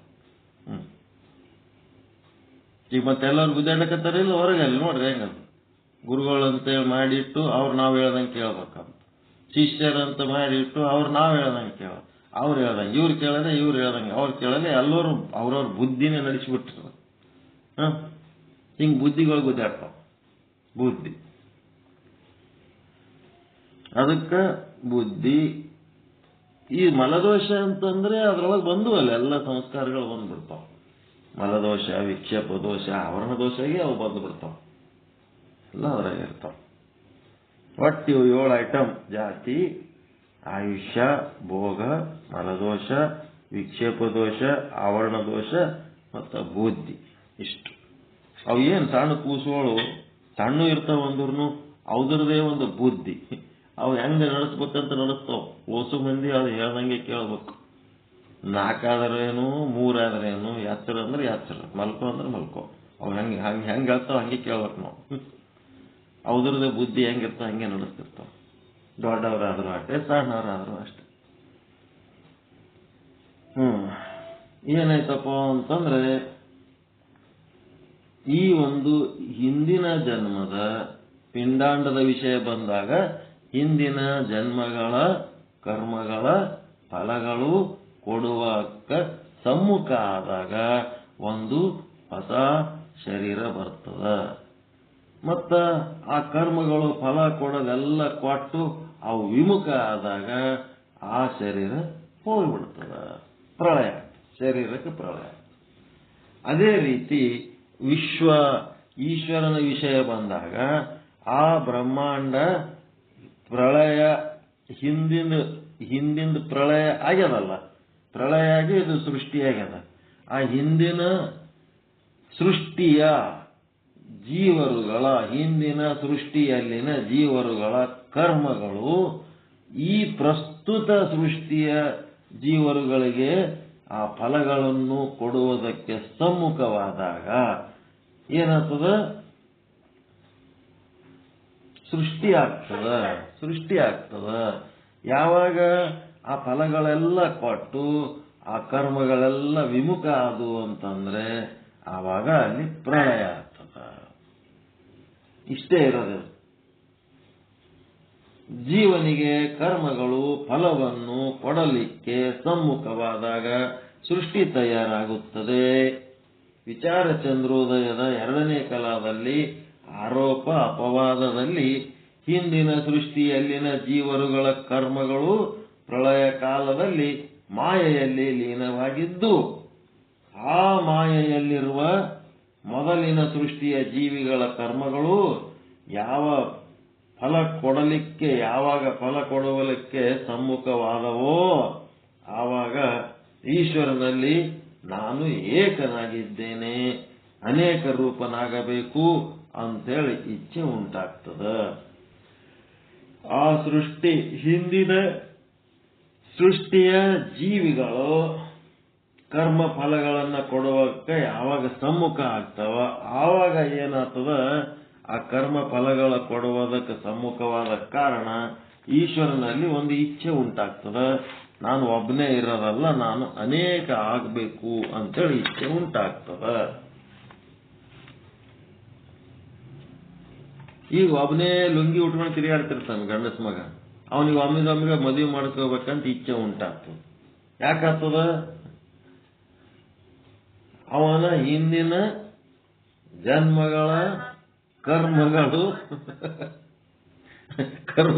ಫಲ ಕೊಡ್ಲಕ್ಕ ಬಲ ಬಂದದಂತಾರ. ಬಲ ಅದು ಬಲ ಬಂದದ, ಬಾಚಿಂಗ ಬಲ ಅಂತಂದ್ರೆ ಅದೇನ್ ಚಲೋ ಅದೇನದು. ಕರ್ಮ ಫಲ ಕೊಡೋದಕ್ಕ ಬಾಚಿಂಗ ಬಲ ಬಂದದ. ಅದನ್ನು ದೊಡ್ಡ ಕಾರ್ಯಕ್ರಮ ಮಾಡಿ ಅದಕ್ಕೊಂದು ಸಿಂಗಾರ ಮಾಡಿ ಸಂಭ್ರಮ ಪಡ್ತಾರ ಕರ್ಮ ಫಲ ಮುಗಿಸೋದಕ್ಕೆ. ಈಶ್ವರನಿಗೆ ಏನ್ರಿ ಏನ್ರಿ ಹಂಗೆ ನೋಡ್ರಿ, ಹಿಂಗ ಮಾಡಂಗಿಲ್ಲ ಅಷ್ಟೇ. ಬಾಸಿಂಗ ಬಲ ಬಂದದ ಅಂತ ಹೇಳಿ ಭಾರಿ ಖುಷಿ. ಬಲ ಬಂದದತ್ತ ಜ್ಯೋತಿಷ್ ಹೇಳಿದ್ರ ಇವ್ರಿಗೆ ಖುಷಿ. ಏನ್ ಬಲ ಬಂದದ? ಅವನ್ ಹಿಂದಿನ ಜನ್ಮದ ಕರ್ಮ ಫಲ ಕೊಡೋದಕ್ಕ ಸಮ್ಮುಖ ಆಗಿ ನಿಂತದ. ಜಲ್ದಿ ಮಾಡ್ಕೊಂಡ್ ಮದುವೆ ಮುಂದೆ ನಿನಗ ಅದ ಮಾರಿ ಹಬ್ಬ ಅಂತ ಹೇಳಿ ಏನು ವಿಚಾರ ಮಾಡ್ಯಾರ? ಏನಿದು? ಈಶ್ವರನಿಗೆ ಕಾರಣ ಯಾವುದು ಅಂದ್ರೆ ಹಿಂದಿನ ಸೃಷ್ಟಿಯಲ್ಲಿರುವ ಜೀವರುಗಳ ಕರ್ಮಗಳು ಅವು ಫಲ ಕೊಡುವುದಕ್ಕೆ ಸಮ್ಮುಖವಾದಾಗ ಈಶ್ವರನಿಗೆ ಏಕರೂಪವಾಗಿದ್ದೇನೆ, ನಾನು ಬಹುರೂಪವಾಗಬೇಕು ಅಂತ ಇಚ್ಛೆಯಾಯಿತು. ಆಗ ಸೃಷ್ಟಿ ಆರಂಭವಾಯಿತು. ಈ ರೀತಿಯಿಂದ ಜೀವರುಗಳ ಕರ್ಮಗಳ ಅಧೀನವಾಗಿ ಸೃಷ್ಟಿ ಇರುತ್ತದೆ. ಈ ಸೃಷ್ಟಿ ಹೆಂಗಿರ್ತದಪ್ಪ ಅಂದ್ರೆ ಜೀವರುಗಳ ಕರ್ಮದ ಅಧೀನವಾಗಿ ಈ ಸೃಷ್ಟಿ ಇರ್ತದ. ಆ ಕರ್ಮಗಳ ನಿಮಿತ್ತವಾಗಿಯೇ ಸೃಷ್ಟಿ ಸ್ಥಿತಿ ಲಯಗಳು ನಡೆಯುತ್ತವೆ. ಅದಕ್ಕೆ ಬ್ರಹ್ಮ ಮೊದಲೇನ್ ಮಾಡಿದ್ನಂತ, ಈ ಬ್ರಹ್ಮಾಂಡ ಆಟ ದೊಡ್ಡದು ಇದ್ದಿದ್ದಿಲ್ಲ, ಭಾರಿ ಇದ್ದಿದ್ದಿಲ್ಲ, ಇದು ಆಟಕಾಟ ಇತ್ತಿದು. 1,000 ಹೆಣ್ಣುಗಳಿಗೆ 1,000 ಗಂಡುಗಳಿಗೆ ಸೃಷ್ಟಿ ಮಾಡಿದ್ನಂತ. ಮಾಡಿ ನಿಮ್ ಕರ್ಮ ಶುರು ಮಾಡ್ರಿ ಅಂತೇಳಿ ನಾರದ ಎದಿ ಹೊಡ್ಕೊಂಡ್ಬಿಟ್ನಂತ. ಇವ್ರಿಗೆಲ್ಲ ಕರ್ಮ ಮಾಡ್ಲಕ್ಕ ಬಿಟ್ರ ಇವ್ರಿಂದ ಸಂತಾನ ಆಯ್ತಂದ್ರ ಆ ಜೀವಿಗಳ ಹಿಂದಿನ ಜನ್ಮದ ಭೋಗಗಳು ಅವುಗಳನ್ನ ಸೃಷ್ಟಿ ಮಾಡಿ ಈ ಜಗತ್ತಿನ ಬೆಳೆದು ದೊಡ್ಡದಾಗ್ತದಲ್ಲ ಇದು. ಇದು ಜಗತ್ತು ಮಿಥ್ಯಾ ಜಗತ್ತು, ಅಜ್ಞಾನದ ಜಗತ್ತು, ಇದೇ ಭಾರಿ ದೊಡ್ಡದಾಗ್ತದಲ್ಲ. ಅದ್ರ ಸಲುವಾಗಿ ಜಗತ್ತು ದೊಡ್ಡದು ಮಾಡೋದು ಬೇಡ ಅಂತೇಳಿ ಅವ ಹೆಂಗಸರಿಗೆ ಒಯ್ದು 1,000 ಮಂದಿಗೆ ಒಂದ್ ಕಡೆ ತಪಸ್ಸಿಗೆ ಕುಂದಿರ್ಸಿದ್ನಂತ, ಗಂಡಸರಿಗೆ ಒಯ್ದು ಒಂದ್ ಕಡೆ ತಪಸ್ಸಿಗೆ ಕುಂದಿರ್ಸಿಬಿಟ್ನಂತ. ಅವರೆಲ್ಲರೂ ತಪಸ್ಸಿಗೆ ಕುಂತರಂತ. ಕುಂತ ಮೇಲೆ ನಾ ಸೃಷ್ಟಿ ಮಾಡಿಕೆ ಅವ್ರಿಗೆಲ್ಲ ಭೋಗ ಮಾಡ್ಲಕ್ಕ ಸೃಷ್ಟಿ ಮಾಡಿ ಕಳಿಸೀನಿ, ಅದ್ರಾಗ ಏನಾರ ಡೆವಲಪ್ಮೆಂಟ್ ಆಗ್ಯಾವೋ ಏನು ಅಂತೇಳಿ ಬ್ರಹ್ಮ ಅಣಿಕೆ ಹಾಕಿ ನೋಡಿದ್ರ ಏನು ಡೆವಲಪ್ಮೆಂಟ್ ಇಲ್ಲ. ಅವು ಒಂದ್ ಕಡೆ ಇವು ಒಂದ್ ಕಡೆ ತಪಸ್ಸಿಗೆ ಕೂತಿದ್ವು ಅಂತ. ಏನಾಯ್ತು ಯಾಕಡೆ ಅದು ಏನು ಅಂತ ಗೊತ್ತಲ್ಲಾರ್ದು ಆಯ್ತು. ಅವ್ ತಪಸ್ಸಿಗೆ ಕೂತು ತಪಸ್ಸಿಂದ ಖುಷಿ ಹತ್ತಿದ್ಮೇಲೆ ಯಾವುದು ಬೇಡ ನಮಗ ಅಂತೇಳಿ ಅವ್ ತಪಸ್ಸಿಗೆ ಕೂತ ಮತ್ತೊಂದ್ 1000 ಹೆಣ್ಣುಗಳು ಮತ್ತೊಂದ್ 1000 ಗಂಡುಗಳು ತಯಾರು ಮಾಡಿದ್ರು. ಮತ್ತೊಂದ್ ಸಾರಿ ನಾರದ ಅದೇ ಕೆಲಸ ಮಾಡಿದ್ ನಾವು. ಇವ್ರು ಯಾರು ಮಾಡ್ಲಕತ್ತಾರ? ಇವ್ರಿಗೆ ನಾವು ತಪಸ್ಸಿಗೆ ನಾವು ಸೃಷ್ಟಿ ಕಾರ್ಯದಲ್ಲಿ ಭಾಗವಹಿಸಲಿ ಅಂತೇಳಿ ಜೀವರುಗಳಿಗೆ ಸೃಷ್ಟಿ ಮಾಡಿದ್ರೆ ಇವ್ರಿಗೆ ತಪಸ್ಸಿಗೆ ಒಯ್ದು ಯಾರು ಕುಂದಿರ್ಸ್ಲಕತ್ತಾರತ್ತೆ ಆ ಬ್ರಹ್ಮಕ್ಕೆ ಗೊತ್ತಾಗಿದ್ದಿಲ್ಲ ಅಂತ. ಯಾವಾಗ ಈ ನಾರದ ಈ ಕಿತಾಪತಿ ಕೆಲಸ ಮಾಡ್ಲಕತ್ತಾನ ಅಂತ ಹೊತ್ತಾಗ ನೆಕ್ಸ್ಟ್ ಬ್ಯಾಚ್ ಸೃಷ್ಟಿ ಮಾಡೋದಕ್ಕಿಂತ ಮೊದಲು ಆ ಮಗನಿಗೆ ಇಲ್ಲಿ ತಂದು ಕಟ್ಟಿ ಹಾಕ್ರಿ ಅಂತೇಳಿ ನಾರದ ಕಟ್ಟಿ ಹಾಕಿ ಆ ಬ್ರಹ್ಮ ಸೃಷ್ಟಿ ಮಾಡಿ 1,000 ಗಂಡ 1,000 ಹೆಣ್ಮಕ್ಳಲ್ಲಿಂತ ಸೃಷ್ಟಿ ಚಾಲು ಮಾಡಿದ್ನಂತ. ಹೆಂಗದ ಇದೆಲ್ಲ ಕಥೆಗಳು? ಯಾಕ ಸಂತ ಮಹಾತ್ಮ ಆಧ್ಯಾತ್ಮ ಏನೇನದವ ಇವಕ್ಕೆಲ್ಲ ಕಟ್ಟಿ ಹಾಕಿ ಜಗತ್ತು ಬೆಳೀತದಂತ. ಅದೆಲ್ಲ ಸಾಂಕೇತಿಕವಾಗಿರ್ತದವು. ಅದಕ್ಕೆ ಈ ರೀತಿಯಿಂದಾಗಿ ಜೀವರುಗಳ ಕರ್ಮಗಳ ಅಧೀನವಾಗಿ ಸೃಷ್ಟಿ ಸ್ಥಿತಿ ಲಯ ನಡೆಯುತ್ತದೆ. ಇಷ್ಟು ತಿಳ್ಕೊಳ್ರಿ. ಸೃಷ್ಟಿನೂ ಆ ಕರ್ಮಗಳ ಅಧೀನ, ಸ್ಥಿತಿನೂ ಆ ಕರ್ಮಗಳ ಅಧೀನ, ಲಯನೂ ಆ ಕರ್ಮಗಳ ಅಧೀನ ಇರ್ತದೆ. ಯಾ ಕರ್ಮ ಅಂತಂದ್ರ ಹಿಂದಿನ ಸೃಷ್ಟಿಯ ಜೀವಿಗಳ ಕರ್ಮಗಳು. ಆ ಕರ್ಮಗಳ ಅಧೀನನೇ ಪ್ರಸ್ತುತ ಸೃಷ್ಟಿಯ ಜೀವರುಗಳ. ಈ ಜೀವರುಗಳಲ್ಲಿ ನಡೆಯುವ ಸೃಷ್ಟಿ ಸ್ಥಿತಿ ಲಯಗಳೆಲ್ಲ ಹಿಂದಿನ ಸೃಷ್ಟಿಯ ಜೀವರುಗಳ ಕರ್ಮಗಳ ಅಧೀನವಾಗಿ ಹಿಂದಿನ ಜನ್ಮದ ಪೆಟ್ರೋಲ್ ತಗೊಂಡು ಈ ಜನ್ಮಕ್ಕೆ ಹಾಕೊಳಕತ್ತೀರಿ. ಈ ಜನ್ಮದ ಕರ್ಮದ ಪೆಟ್ರೋಲ್ ಮುಂದಿನ ಜನ್ಮಕ್ಕೆ ಹಾಕೊಳ್ತೀರಿ. ಅದಕ್ಕೆ ಸೃಷ್ಟಿ ಯಾರ ಅಧೀನ ಅದ ಏನದ ಎಲ್ಲ ಹೇಳ್ಕೊತಾರ. ಸ್ವಲ್ಪ ನಿಮಗ ಅರ್ಥ ಆಗಿ ಧೈರ್ಯ ಬರ್ಲಕತ್ತಿರ್ಬೇಕನ್ನಿಸ್ತು. ಈಗ ನಾವು ಸಾಹಿತ್ಯವನ್ನ ಅಂಜಿಕೆ ಹೋಗ್ತದ, ಈಗ ಹೋಗೇ ಬಿಡ್ತದ. ನಮ್ ಕರ್ಮದ ಭೋಗ ಏನದ ಎಲ್ಲ ಮುಗಿದದ ಇಲ್ಲಿ ಅಂದಾಗ ಇಲ್ಲಿ ಇರಕ್ಕೆ ಸಾಧ್ಯ ಇಲ್ಲ ಅನ್ನೋದು ಚಂದ ಅರ್ಥ ಮಾಡ್ಕೊಂಡ್ಮೇಲೆ ಸಾವಿನ ಬಗ್ಗೆ ಅಂಜಿಕೆ ಬರ್ತದೇನ್ರಿ? ಎಲ್ಲರೇ ಬೆಂಗಳೂರಾಗ ಏನೇನ್ ಕೆಲಸ ಮಾಡ್ಬೇಕು ವಿಧಾನಸೌಧದಾಗ ಹೋಗಿ ಎಲ್ಲ ಕೆಲಸಗಳು ಮುಗಿದು ಆದ್ಮೇಲೆ ಅಲ್ಲಿ ಇರ್ಲಕ್ ಮನಸ್ಸು ಬರ್ತದೇನ್ರಿ? ಬೆಂಗಳೂರಾಗ ಯಾರಿಗಾರೆ ಆ ಮಿನಿಸ್ಟರ್ ಭೇಟಿ ಆಗ್ಬೇಕು, ಈ ಸೆಕ್ರೆಟರಿ ಭೇಟಿ ಆಗ್ಬೇಕು, ಮತ್ತಿಕೈ ಹಿಡ್ಕೊಂಡು ಒಡೆಯಾಡಿ ರೊಕ್ಕ ರೂಪಾಯಿ ಕೊಟ್ಟು ಕೆಲಸ ಎಲ್ಲ ಮಾಡಿ ಸಕ್ಸಸ್ ಆದ್ಮೇಲೆ ಊರಿಗೆ ಓಡಿ ಬರ್ಬೇಕನ್ನಿಸ್ತದ? ಏನು ಅಲ್ಲೇ ಮೆಜೆಸ್ಟಿಕ್ನಾಗ ತಿರುಗಾಡ ಅನಿಸ್ತದ ಇನ್ನೊಂದು ತಾಸು? ಹಂಗ ಇಲ್ಲಿ ಏನದ ಕರ್ಮದ ಫಲ ಭೋಗಗಳ ಬಗ್ಗೆ ಸರಿಯಾದ ಜ್ಞಾನ ಇರ್ಲಾರ್ದವನಿಗೆ ಇನ್ನ ಹಿಂದಿಟ್ಟು ಅದು ತಿನ್ಬೇಕು ಇದು ತಿನ್ಬೇಕು, ಅದು ಮಾತಾಡ್ಬೇಕು ಇದು ಮಾತಾಡ್ಬೇಕು, ಅದು ನೋಡ್ಬೇಕು ಇದು ನೋಡ್ಬೇಕು, ಬಲೆ ಆಸೆ. ಈ ರೀತಿಯಾದ ಬ್ರಹ್ಮಜ್ಞಾನ ಹೊಂದಿದವನಿಗೆ ಎಲ್ಲರ ಸಾವಿನ ಭಯ ಇರ್ಲಕ್ ಸಾಧ್ಯ ಅದೇನು? ಕರ್ಮ ಫಲದ ಭೋಗ ವಿಮುಖ ಆಗಿ ಸಂಪೂರ್ಣ ಭೋಗ ಏನ್ ಕೊಡಬೇಕು ಕೊಟ್ಟು ಅದು ವಿಮುಖ ಆದಾಗ ಅಲ್ಲಿ ನಮ್ಗ ಪ್ರಳಯ ಆಗ್ತದ ಅಂದತ್ನಾಗ ಅದ್ರದ್ದು ಏನಾಗ್ತದ ಪ್ರೋಸೆಸ್ ಅನ್ನೋದು ಸರಿಯಾಗಿ ತಿಳಿದ ಮೇಲೆ ಅದಕ್ಕೆ ಎಮ್ಮವರಿಗೆ ಸಾವಿಲ್ಲ, ಎಮ್ಮವರು ಸಾವನ್ನು ಅರಿಯರು. ನಮ್ಮವರಿಗೆ ಸಾವು ಅಂದ್ರೆ ಏನಂತೆ ಗೊತ್ತಿಲ್ಲ, ನಮಗೆ ಸಾವೇ ಇಲ್ಲ ಅಂತೇಳಿ ಬಸವಣ್ಣವ್ರದೊಂದು ವಚನ. ಎಲ್ಲದ ಸಾವು?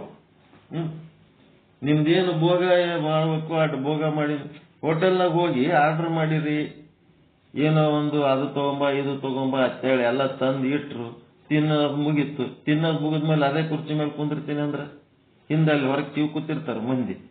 ನಿಮ್ದಾಯ್ತು ಅಂತಂದ್ರೆ ನಡ್ರಪ್ಪ ಮತ್ ಬೇರೆಯವ್ರಿಗೆ ಕರಿತೀವಿ ಅಂತಾರ. ಹಂಗಿರ್ತಾರ.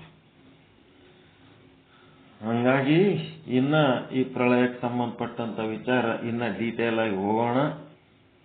ಇವತ್ತೊಂದು ಚೂರಾದ್ರೂ ಧೈರ್ಯ ಬಂತ ಇಲ್ಲ ಸಾವಿನ ಬಗ್ಗೆ? ಸಾವು ಅಂದ್ರೆ ಏನಿಲ್ಲ, ಇಲ್ಲಿ ನಮ್ಮ ಹಿಂದಿನ ಜನ್ಮದ ಕರ್ಮಗಳು ಫಲ ಕೊಡುವುದನ್ನು ಸಂಪೂರ್ಣ ಮುಗಿಸಿ ಅವು ಸಮ್ಮುಖ ಇದ್ದಾಗ ನಮ್ಮದು ಸೃಷ್ಟಿಯಾಗ್ಯದ. ಅದ್ರ ಫಲ ಎಲ್ಲ ಕೊಟ್ಟು ಅವು ವಿಮುಖ ಆದಾಗ ನಮಗೆ ಸಾವು ಅಂತಂದ್ರೇನು? ಅಲ್ಲಿ ನಮ್ಮ ಕೆಲಸ ಇಲ್ಲ, ನಮ್ಮ ಎಲ್ಲಿಂದ ಬಂದೀವಿ ಮತ್ತೆ ಅಲ್ಲಿಗೆ ಹೋಗ್ತೀವಿ ನಾವು ಅನ್ನೋಂಥದಕ್ಕೆ ಸಾವು ಅಂತಾರೆ. ಎಲ್ಲಿಂದ ಬಂದೀವಿ ಅಲ್ಲಿಗೆ ಹೋಗೋದಕ್ಕೆ ಸಾವು.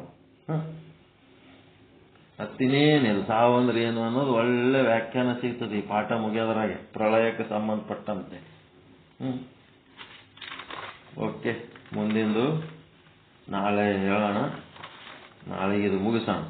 ಇದು ಪ್ರಳಯದ ಮುಗಿಸಿ ಮತ್ತೆ ನಾಳೆ ಜೀವನ ಸ್ವರೂಪ, ಈಶ್ವರಂದು ಮುಗಿತು, ಮಾಯದ ಮುಗಿತು, ಮುಂದೆ ಜೀವನ ಸ್ವರೂಪದ ಬಗ್ಗೆನೂ ಹೇಳ್ತಾರೆ.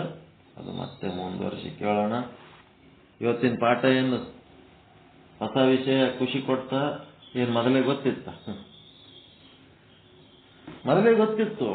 ವಿಚಾರ ಚಂದ್ರೋದಯ ಓದಿದ್ದೆ ಇಲ್ಲಿ ದೊಡ್ಡದು ಮಾಡಿ ಹೇಳಕತ್ತಾರ ಅಷ್ಟೇ. ವಿಚಾರ ಚಂದ್ರೋದಯದಾಗ 2ನೇ ತರಂಗದಾಗೆ ಓದಿರಿ ನೀವು ಇದನ್ನು, ಕಲಾ 2ನೇ ಕಲಾದೊಳಗೆ. ಓಕೆ. ಪರಮಾನಂದ ಪ್ರಾಪ್ತಿ ಭವ, ಸರ್ವ ದುಃಖ ನಿವೃತ್ತಿ ಭವ, ಇಷ್ಟಾರ್ಥ ಸಿದ್ಧಿರಸ್ತು, ಯಶಸ್ವಿ ಭವ, ಯಶಸ್ವಿ ಭವ. ಜೈ ಶುದ್ಧ ಬ್ರಹ್ಮ, ಜೈ ಜೈ ಶುದ್ಧ ಬ್ರಹ್ಮ. ಓಂ ಶಾಂತಿ ಶಾಂತಿ ಶಾಂತಿ. ಶರಣ ಶರಣ.